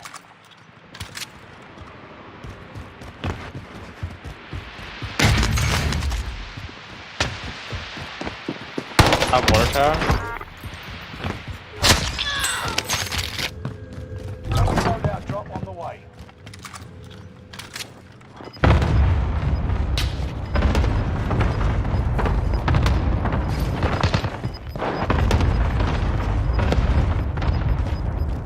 Gas is inbound. Marking new safe zone. Are those not headshots, dude?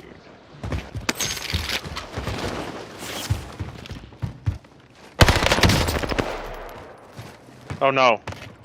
Why didn't you let me pull my shoe? Enemy soldier nearby. Can I kill myself? No. I'm coming. The guy right here. Movement. You got him? Got a guy that was crawling. I'll fix you up in no time.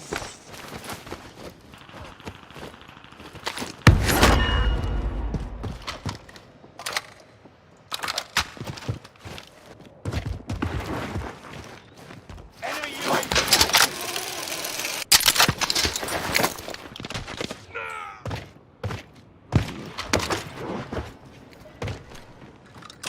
Hostile target marked. Push him off. There's still one up there. Behind us! Oh my god, bro. Clever sneaks.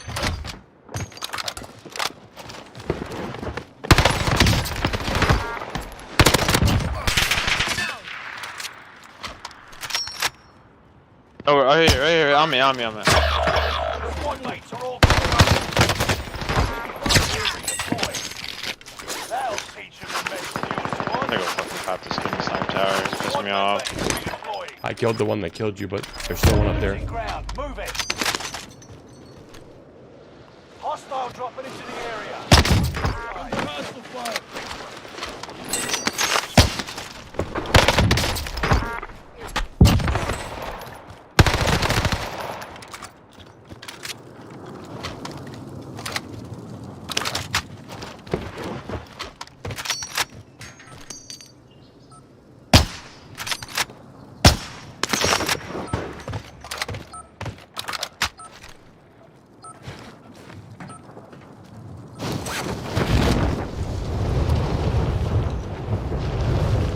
You made it to the top 10.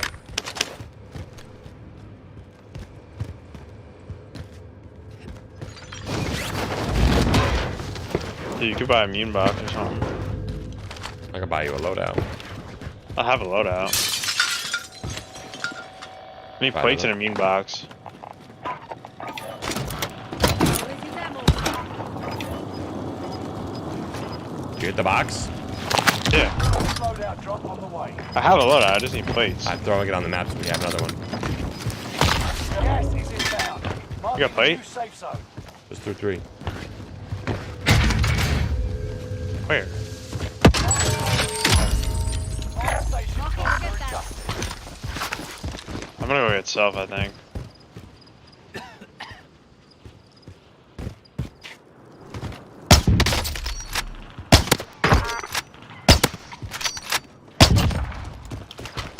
Okay.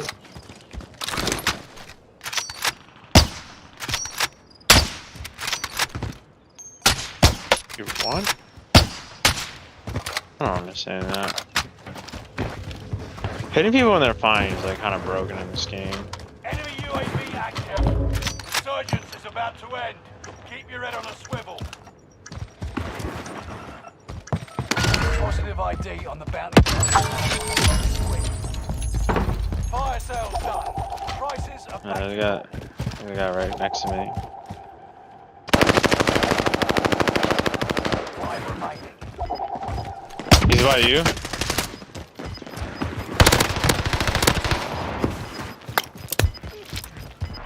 Got gas moving in.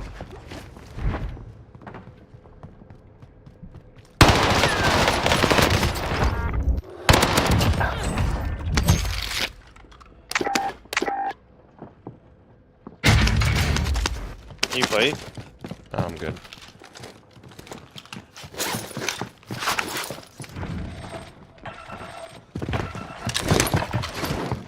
Last two are in front of us. Bounty. Yeah, what are they doing?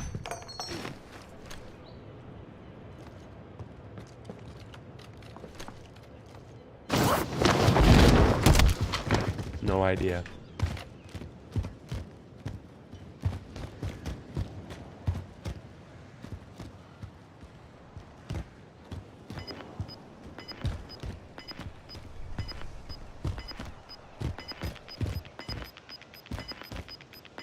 Trying to pull to them.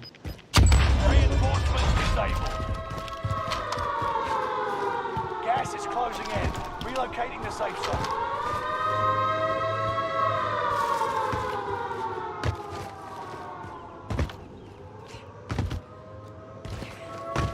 Oh, it's gonna pull to me now.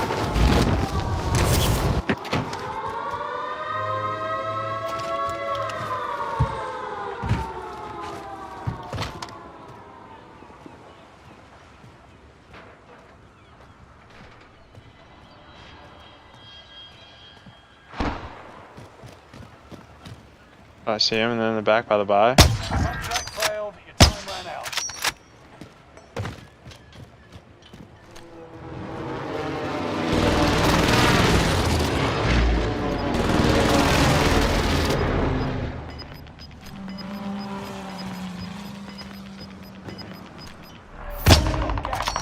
Enemy spotted.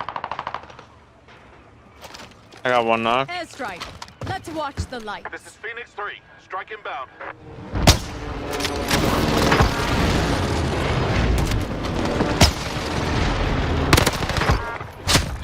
The guy has self. He's selfing.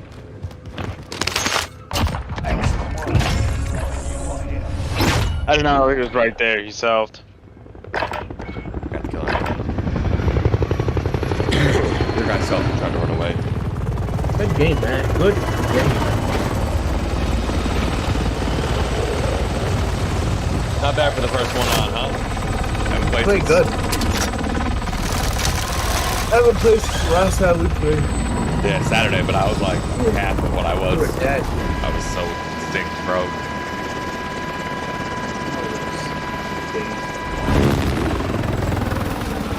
Give me more Ron Marinaccio, dude. It's beast. I hate this Boba Fett kid, though. Man, I don't even want to go to Game Tuesday anymore. I'm not gonna lie. Rax, baby.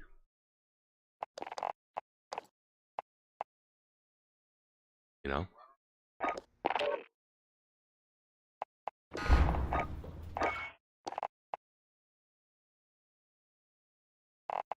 Or 6th. Oh my god, the Boito account. Oh, you see that? Fucking pain, bro.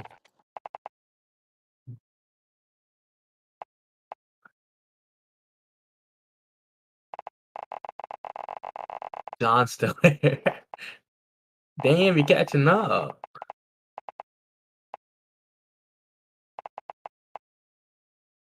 Yeah, he's been sweating. Been playing like solos. Keeping his KD up.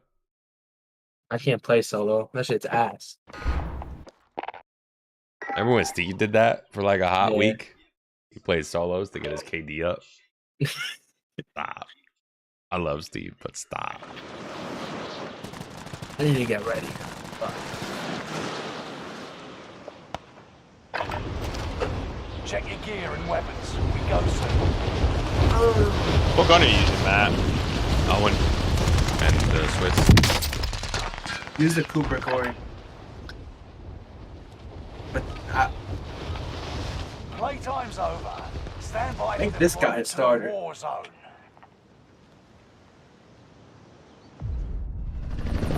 Oh, good. Glaber, Hicks, and Higashioka. All right, dude. Here we go. I'm turning dude. it off now. I'm turning it off. Let's go, dude. Make some magic, dude.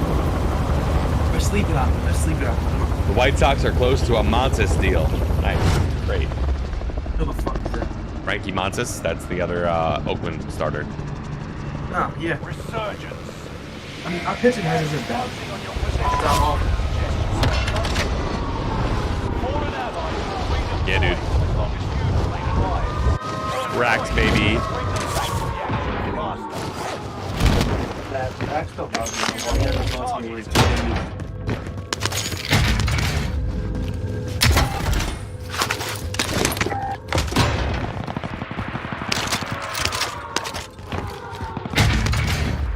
Racks only loves me for the clout. Where is it? You don't talk to him anymore. Enemy He soldiers graduated school and then he forgot about it. active. Well, I don't even know if he graduated. I think he graduated.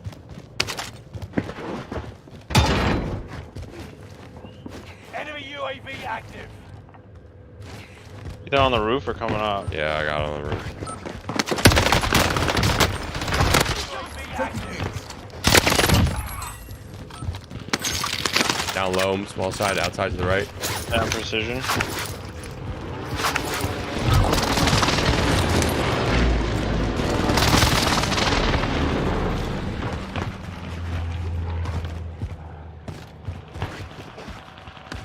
Enemy UAV active. Are you kidding with that? Tough, huh?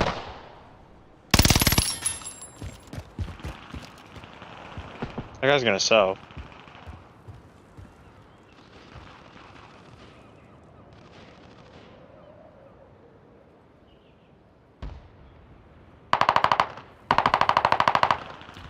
Enemy UAV active. On the boat. Airstrike. Let's watch the light. Strike attack. Moving out.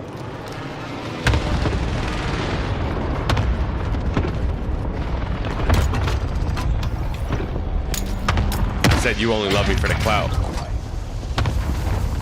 Racks. Also on the boat again. Made the top 25. Where? Nearly there. Oh, it's Gallo, come on, Gallo. This side of my ping.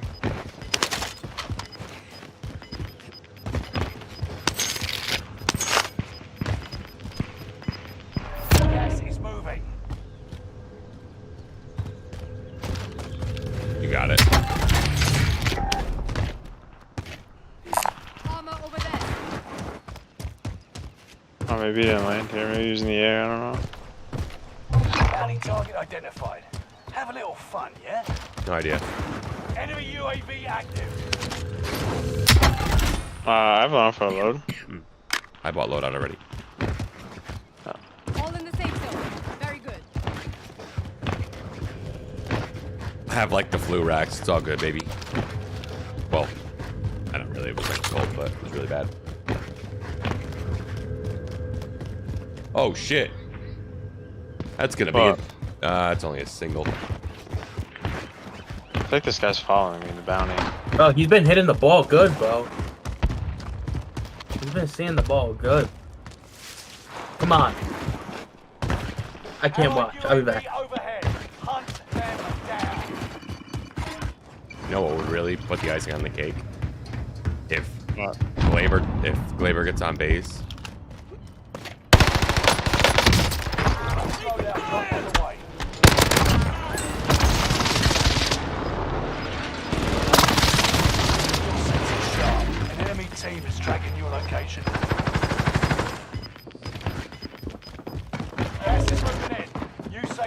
highlighted. Enemy UAV active.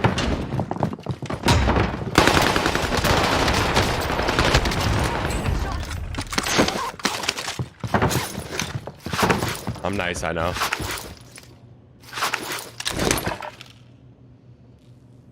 Oh, Glaber double play. Nice, dude. Allied UAV overhead. Hunt them down.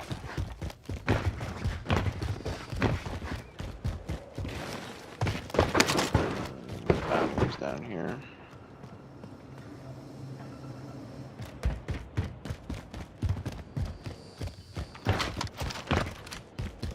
Bounty's underneath. Enemy UAV active. Time's up. Objective failed.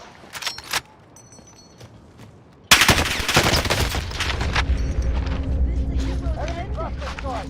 Watch your head. Kids with beams on control. I'm here to stay.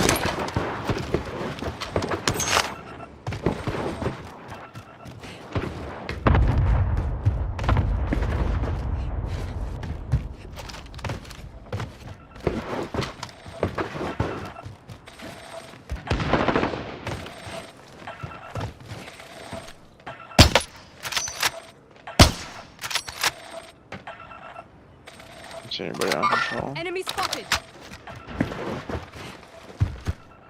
They were at like the buy. The tall buy.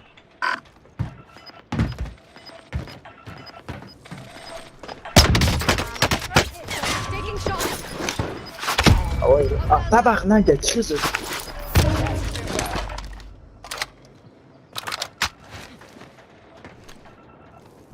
Outmaneuvered the enemy trackers.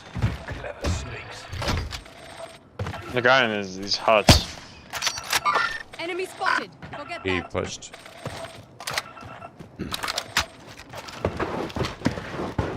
All in the safe zone. Very good. These racks.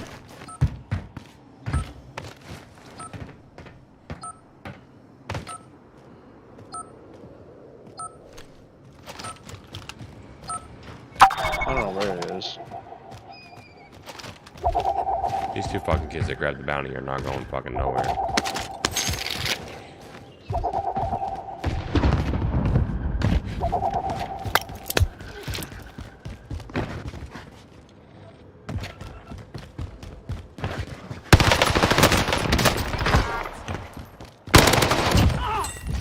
Bounty target identified. Have a little fun, yeah?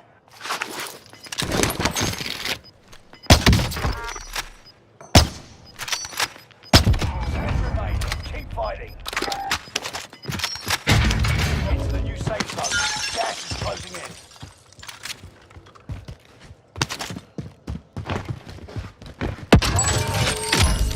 Nice. Five safe across the inducted.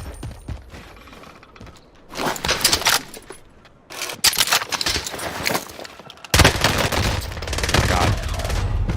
Fucking guys up. It's the same kids from before, bro. Like, you're up here. These kids are literally on you.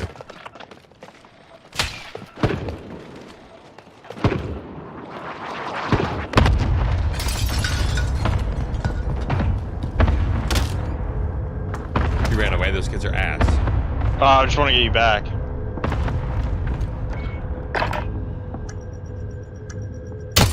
Nice. Loadout chalked.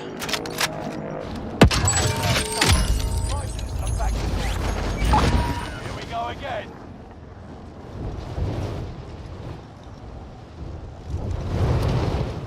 There's a gun here. If you don't come here, I can fucking. We can go back up to prison.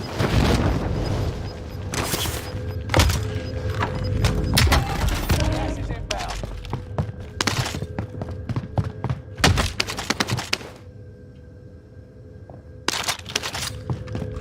There's a control. All in the safe zone. Very good.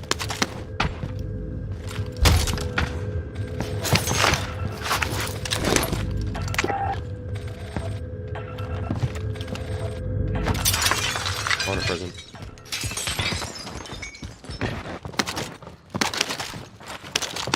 Time's up. Objective failed.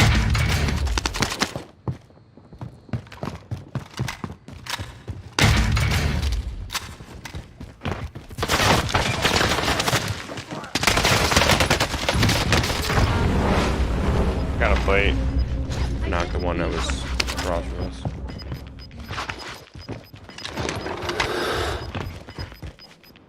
This is the end game. Resurgence has been turned off. Get to the new There, he safe came zone. up. Gas is closing in. Did one shot. I made a play for us. On you as your squad I mates. thought you were in the hallway.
Are you fucking kidding me?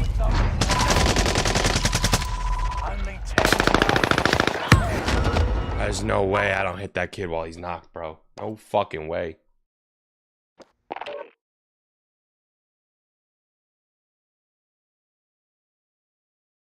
Sheesh.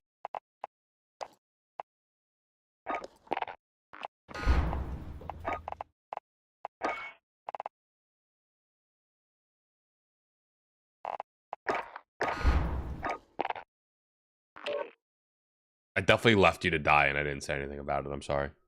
Yeah, you did. It's alright.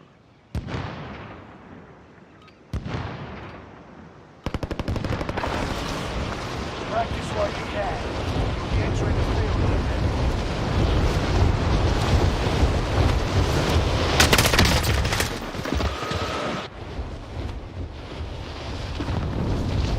Do better next time. Oh, you were behind me. I didn't fucking think about it.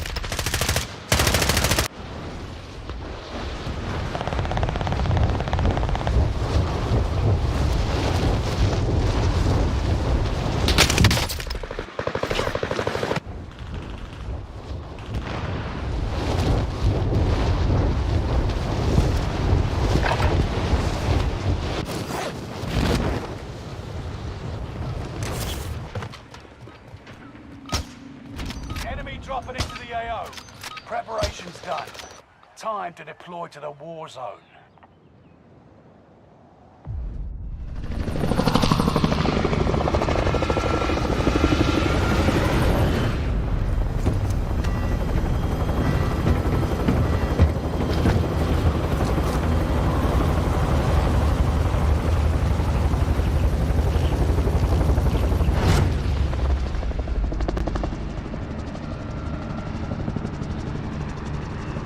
Resurgence.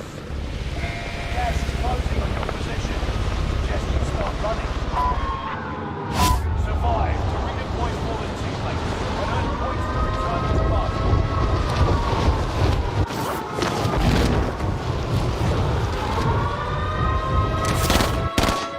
No way. Primary objective: eliminate all enemies.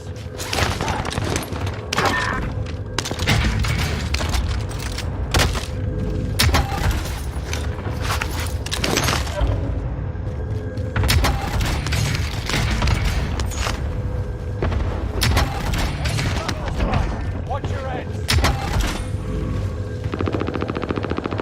No. One in the alley, pushing me. Two separate teams. It's all on you. Enemy UAV active. Squad member is redeploying.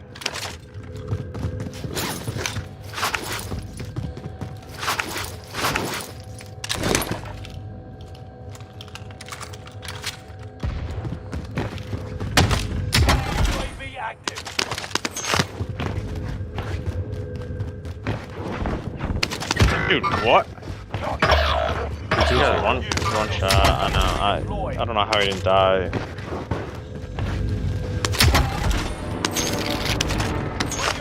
I will let by you.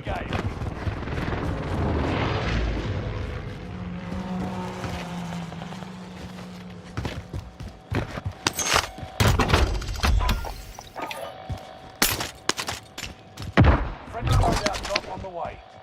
Stunner out.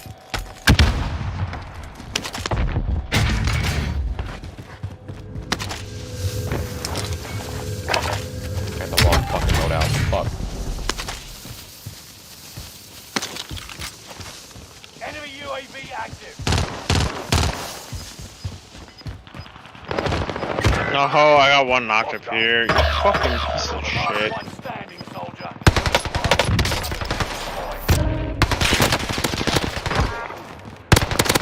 25 still remain in the AO. Reinforcements are on the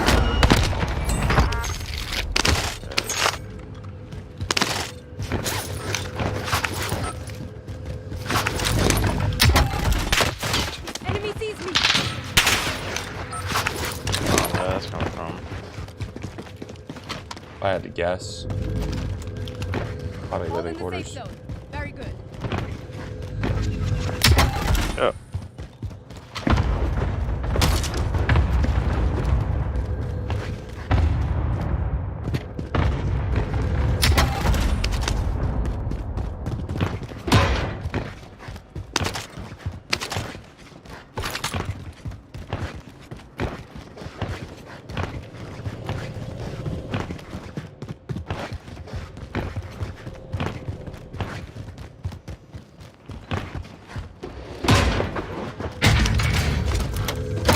Use ammo. Grab that. enemy UAV active.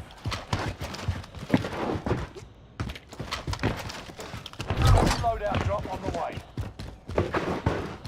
I have a fucking portable buy. Look where our loadout is. What a joke, man. I think there's a kid here. Is there? Gas is moving in. New safe Yep, zone highlighted. 7 meters. Taking fire.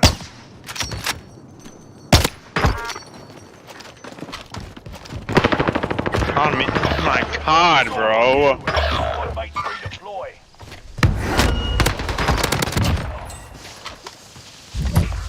All headshots, like, just lined up perfectly for Reinforcements him. are on the way. Oh, I'm trying to get out of there. Enemy UAV active.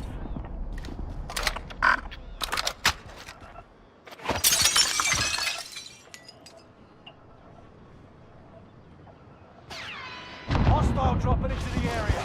Watch the skies.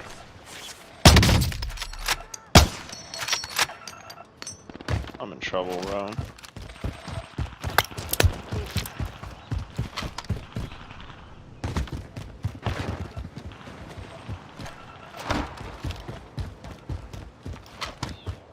What?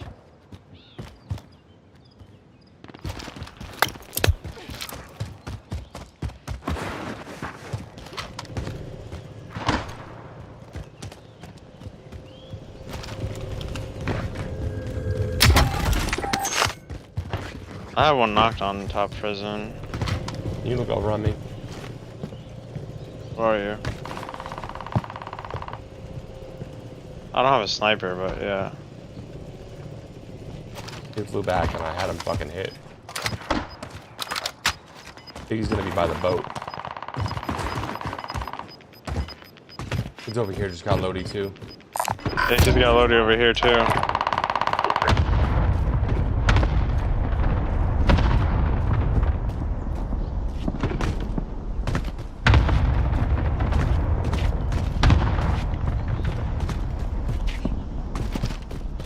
Keep your senses sharp. An enemy team is tracking your location.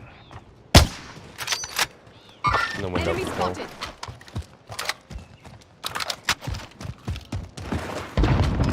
Not the one that just flew back either.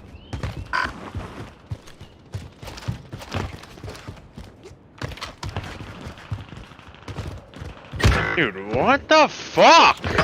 Who are you fighting? Mates are all KIA. Kids that were on me. They redeploy. I have one knocked in the stairwell here. No self. Oh, he's got self. Never mind. He's just self. Reinforcements are on. I'm gonna grab my loadout again.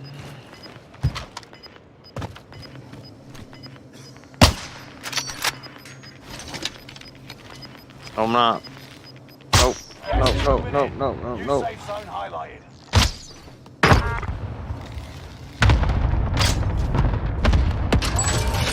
Joke, dude. I have nothing. I can't. I have a pistol and a bazooka.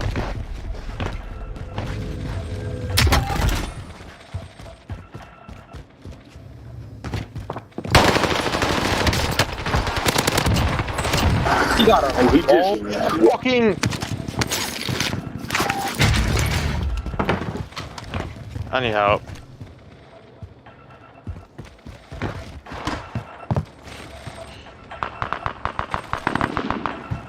Stay vigilant. Resurgence Where are window these is about guys? to close. Hostile dropping into the area. Watch the Teammates, skies. flying in. Sit back here. Just killed the kids in the stairs. There's teammates flew in down low. Objective is to eliminate the bounty target. Yeah, I have munition. Oh, you're gone. Gas is moving. I'm probably gonna need. Maybe not actually. Bounty target is That one's down. plate box. I don't have any plates. Down to the final 10. Come out on top. Enemy spotted. Get in that little hut. Nearby. Fucking cocksucker! Ah, fuck me, stupid fucking.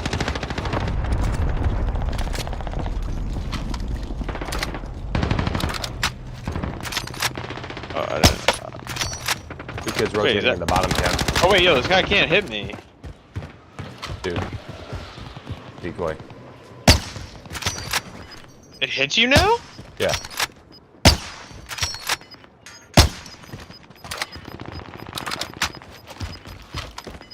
No second chances. Resurgence has been closed. Gas is closing in. Relocating the safe zone. For sure now.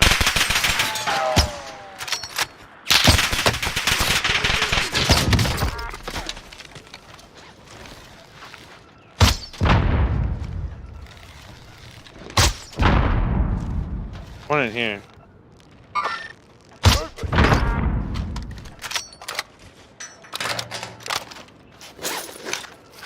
Fucking annoyed.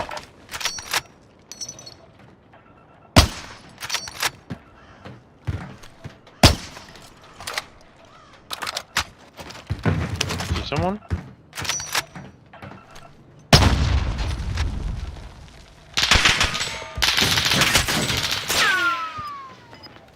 Crack shield top right. Hostile there. Doing that, I'm putting you as well times out. Enemy sees me. Inbound.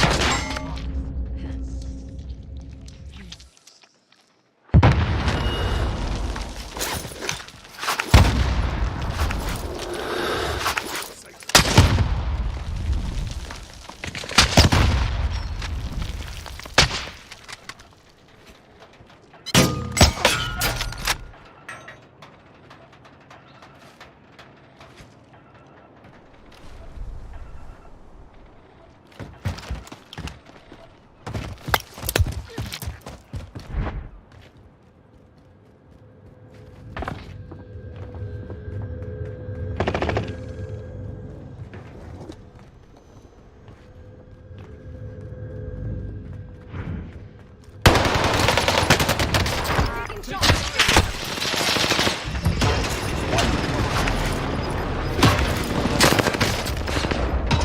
Oh, bro. You're fucking ass.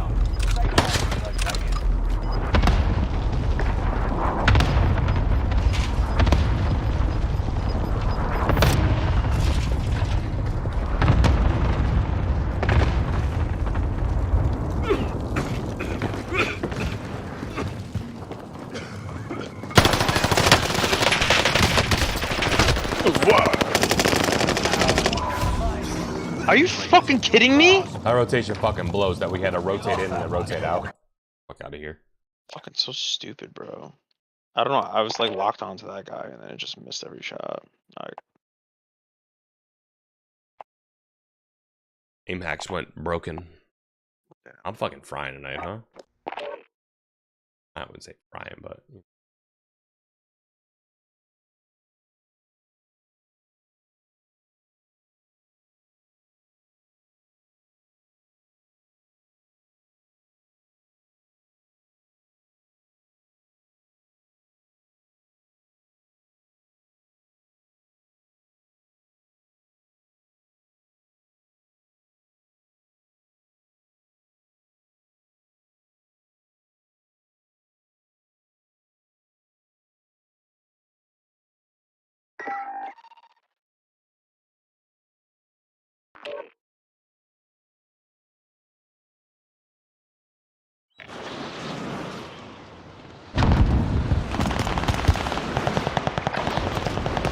Check your gear and weapons. We go soon.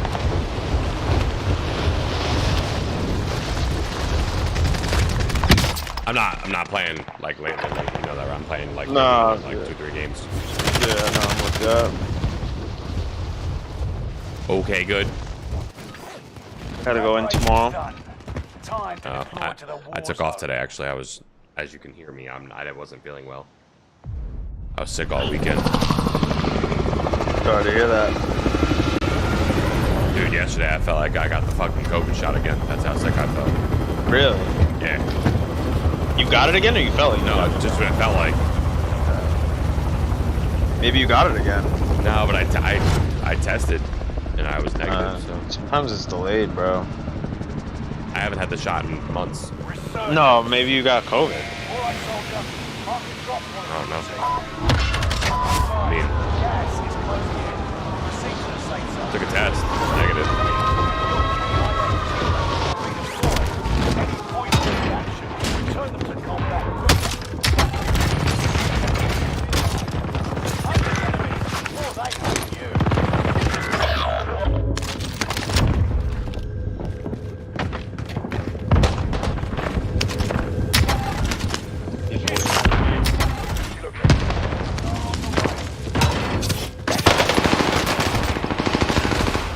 Well, I put us in the trios. I think I put us in the trios by accident. I was playing wide, sweaty.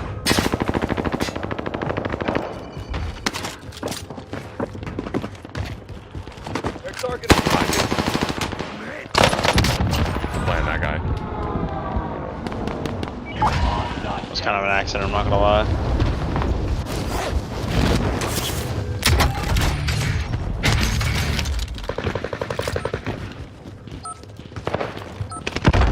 No.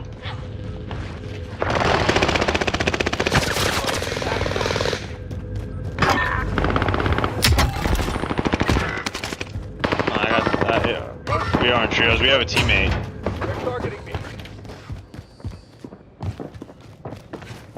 I'm on red mark here. These guys are fucking.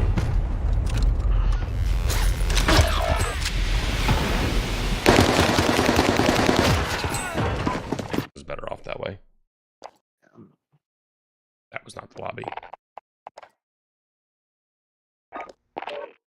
Gotta go pee.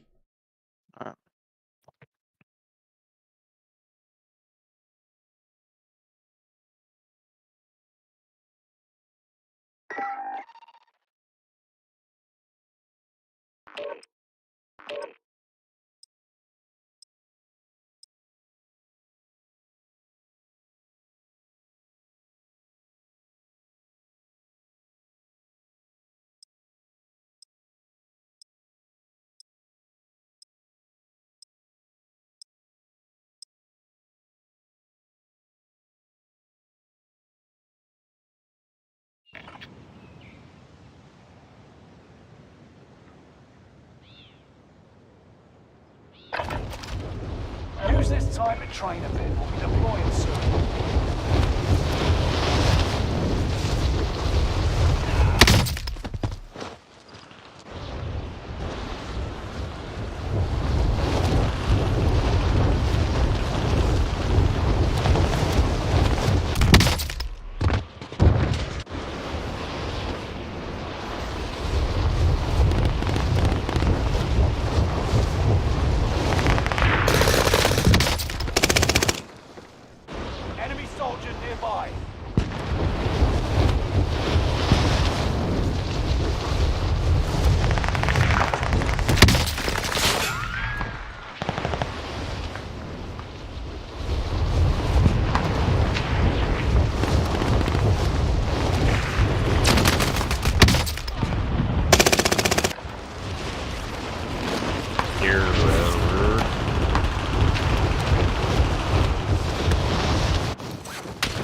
redeployment to the war zone.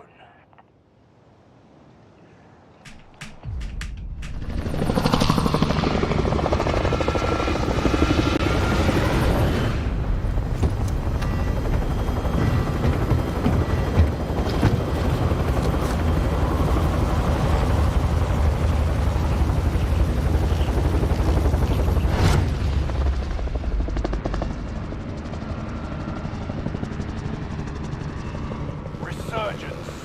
Be advised, gas is closing in. Proceed to the safe zone. Live and your KIA teammates will redeploy. Any point will be active. Return to combat quicker. Enemy soldiers Oh, a lot of here. Yep.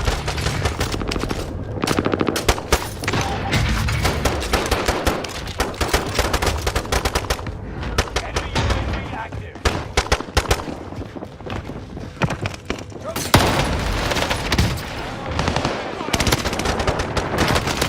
I don't know what.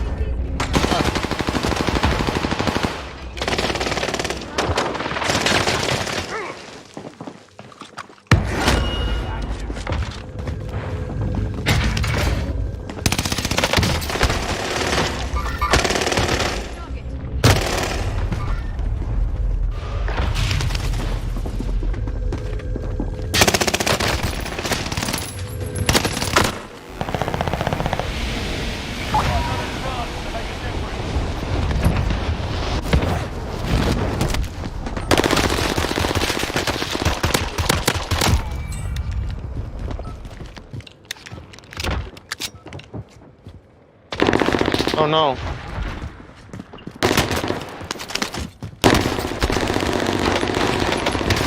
Oh my god, he's fucking ass.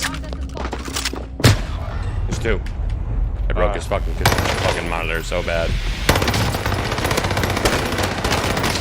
Taking fire!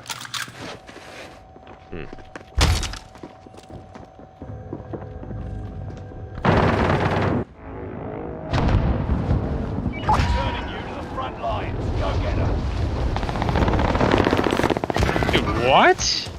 Enemy UAV active. 24 enemies active. Kill them all. It's all on you until squad mates redeploy.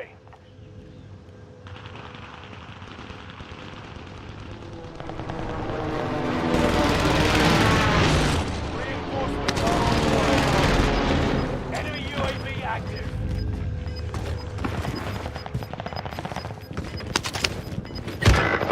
He would come up as soon as I fucking land. Right? Get the fuck out of here, man. Redeploy. Gas is inbound.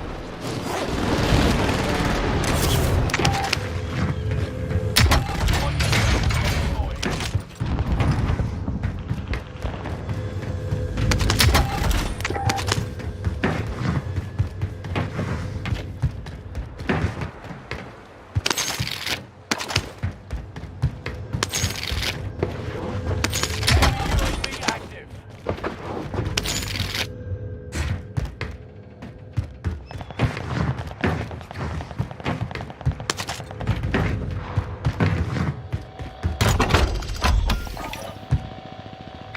Marking a rally point.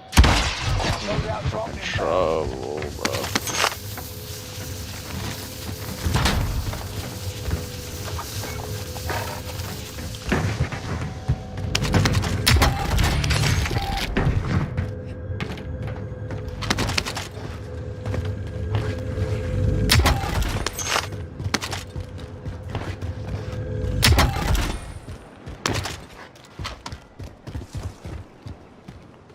Loadout drop inbound.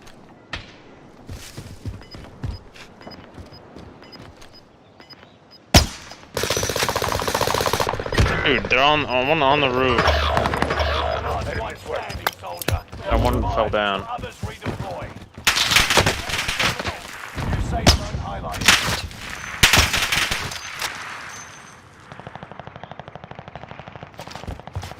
Squad member is redeployed.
He's up top of the.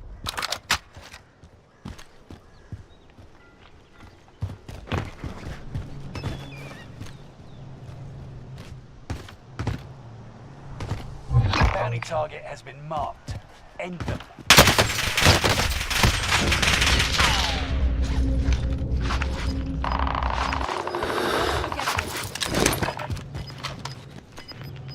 Building in the building next to me. Gas is inbound.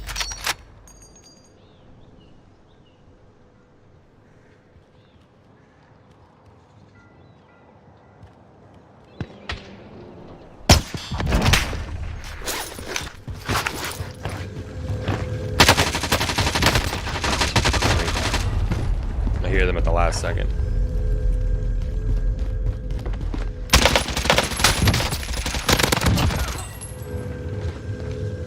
I must have landed on the loadout. I'm gonna tell you for that.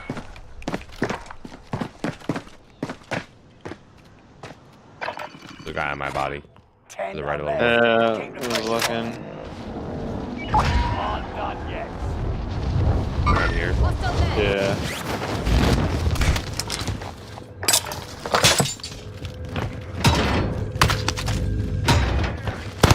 Pushing you, I think. I've got.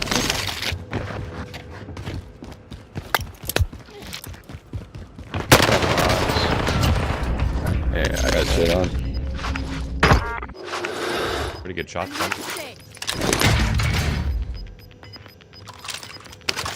I've got gas inbound. Safe zone relocated.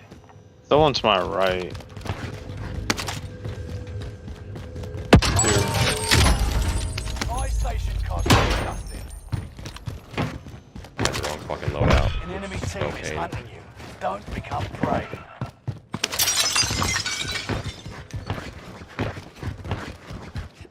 Let's go to my loot, see if I can get it.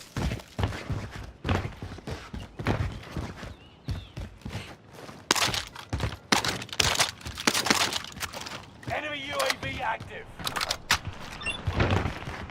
No fucking way, bro! Where are those kids across the way? Until others No, they're right next to the big building. stay vigilant. Two of them. Resurgence window is about to close. Going into green right now. Prices are back to normal.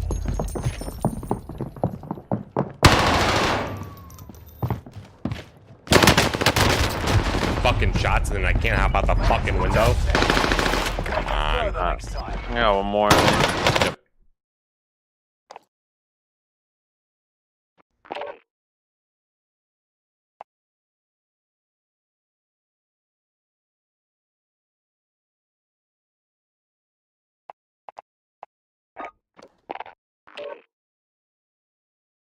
Yeah, yeah.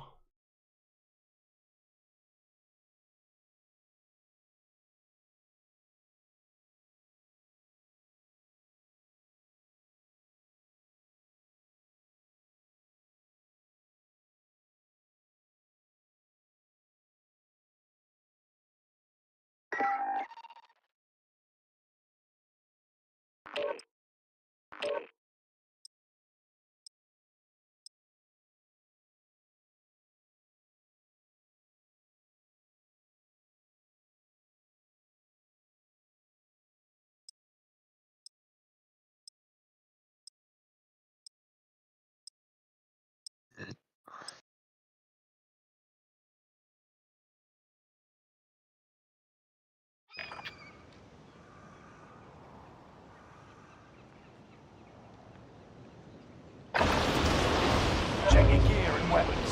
We go soon.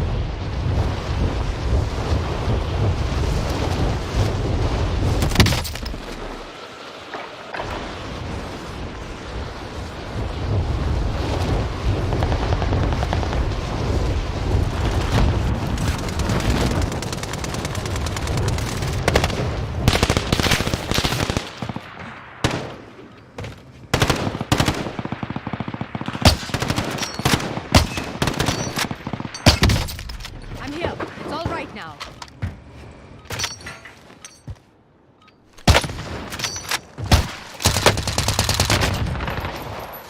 We can.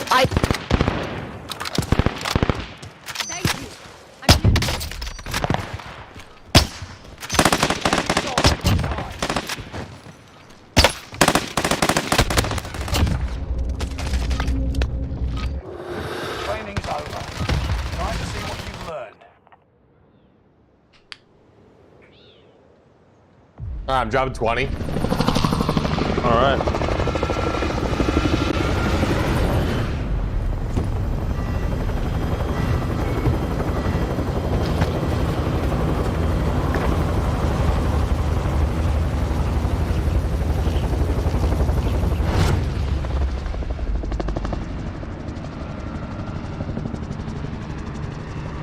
Resurgence.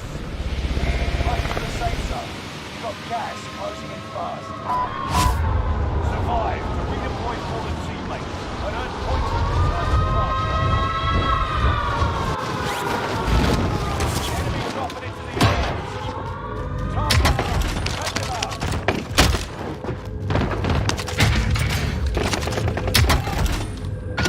Supply box marked.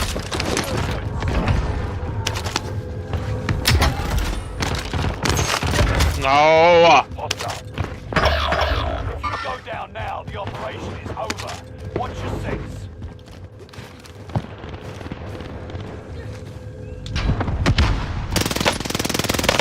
One more up there. One more coming to you right now.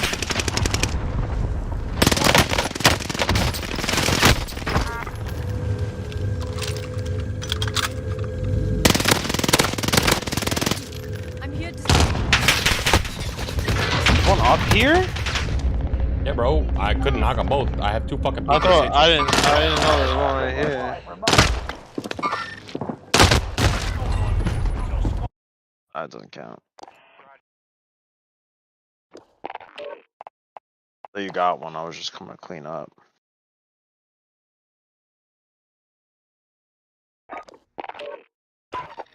Comms, brother, comms. Fucking PPSH is ass McGee. Here's my fucking comms.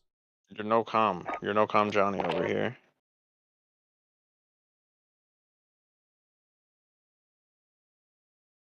I don't want to talk a lot. My voice hurts.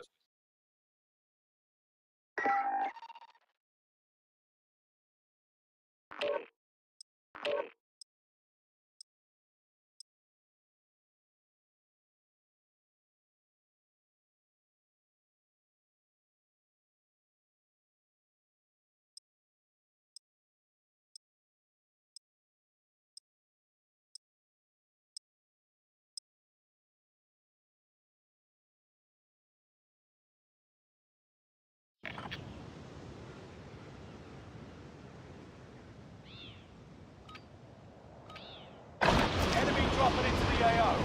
Holding for deployment. Take this time to ready up.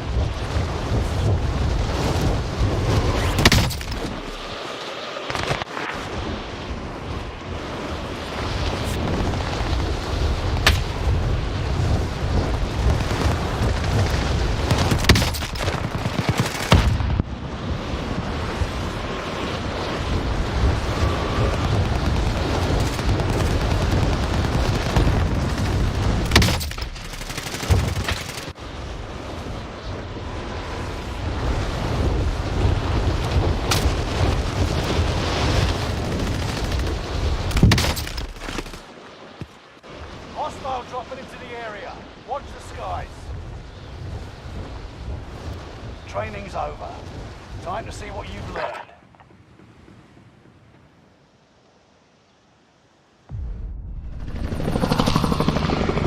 All right.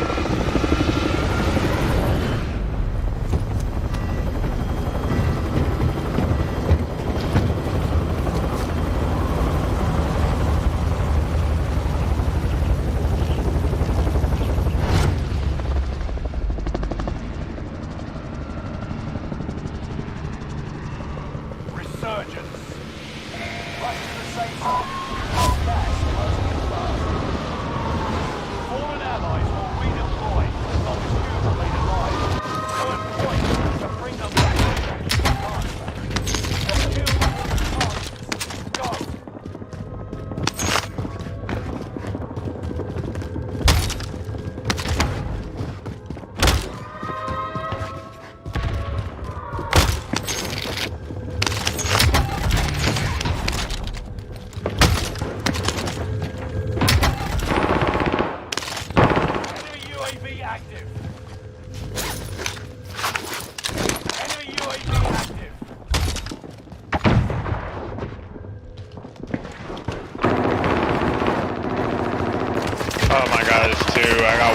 one cleaned and quenched. Come on, bro. No fucking way I lose that gunfight. Fucking money for the thing, too.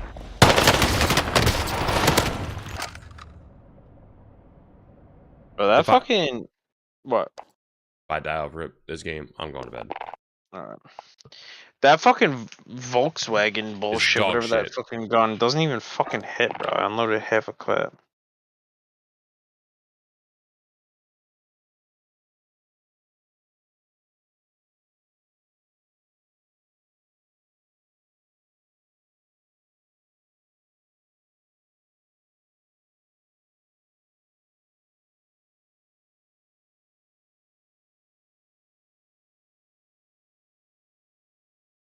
Oh, Blake's driving a electric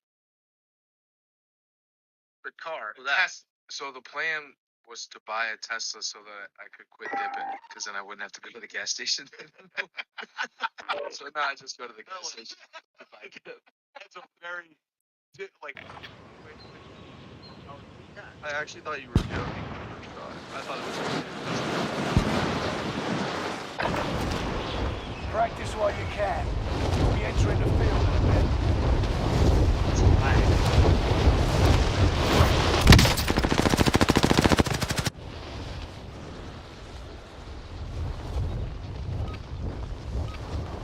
Playtime's over.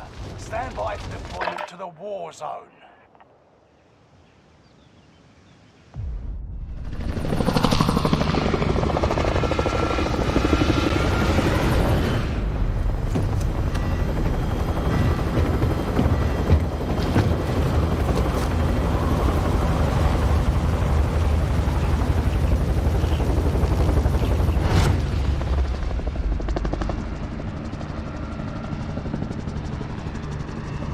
Resurgence.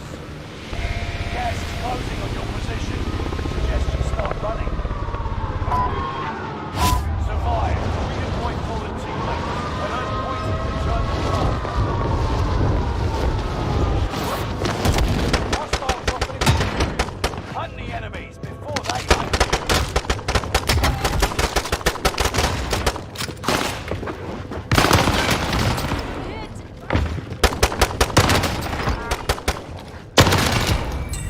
Enemy UAV active.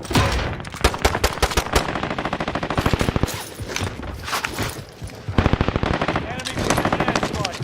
Alert.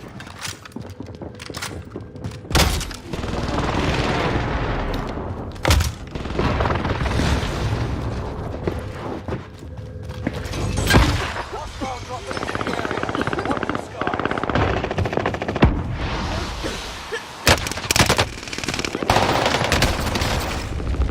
I got fucking hit with 2 different gas grenades, bro. It's fucking ridiculous. Dude, what do you have? I'm Are going- you fucking... That fucking annihilated me. Oh my god, bro. Yeah, I'm done. Alright, bro. Fucking ass. Alright, brother. See ya. Be back on like probably Wednesday.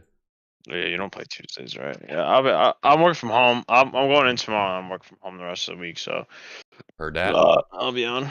Alright, bro. Peace. Later. Alright, chat. We're gonna hit the new end screen now. So we're gonna turn on.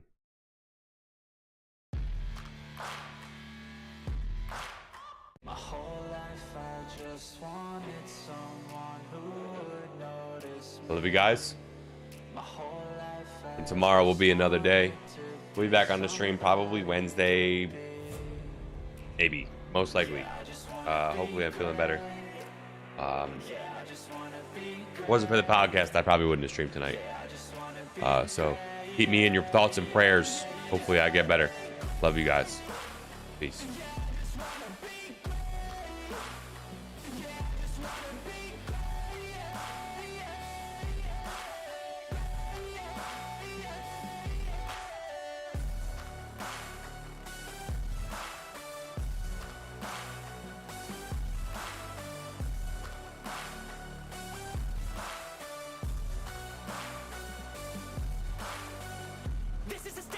to appreciate all that is vacant.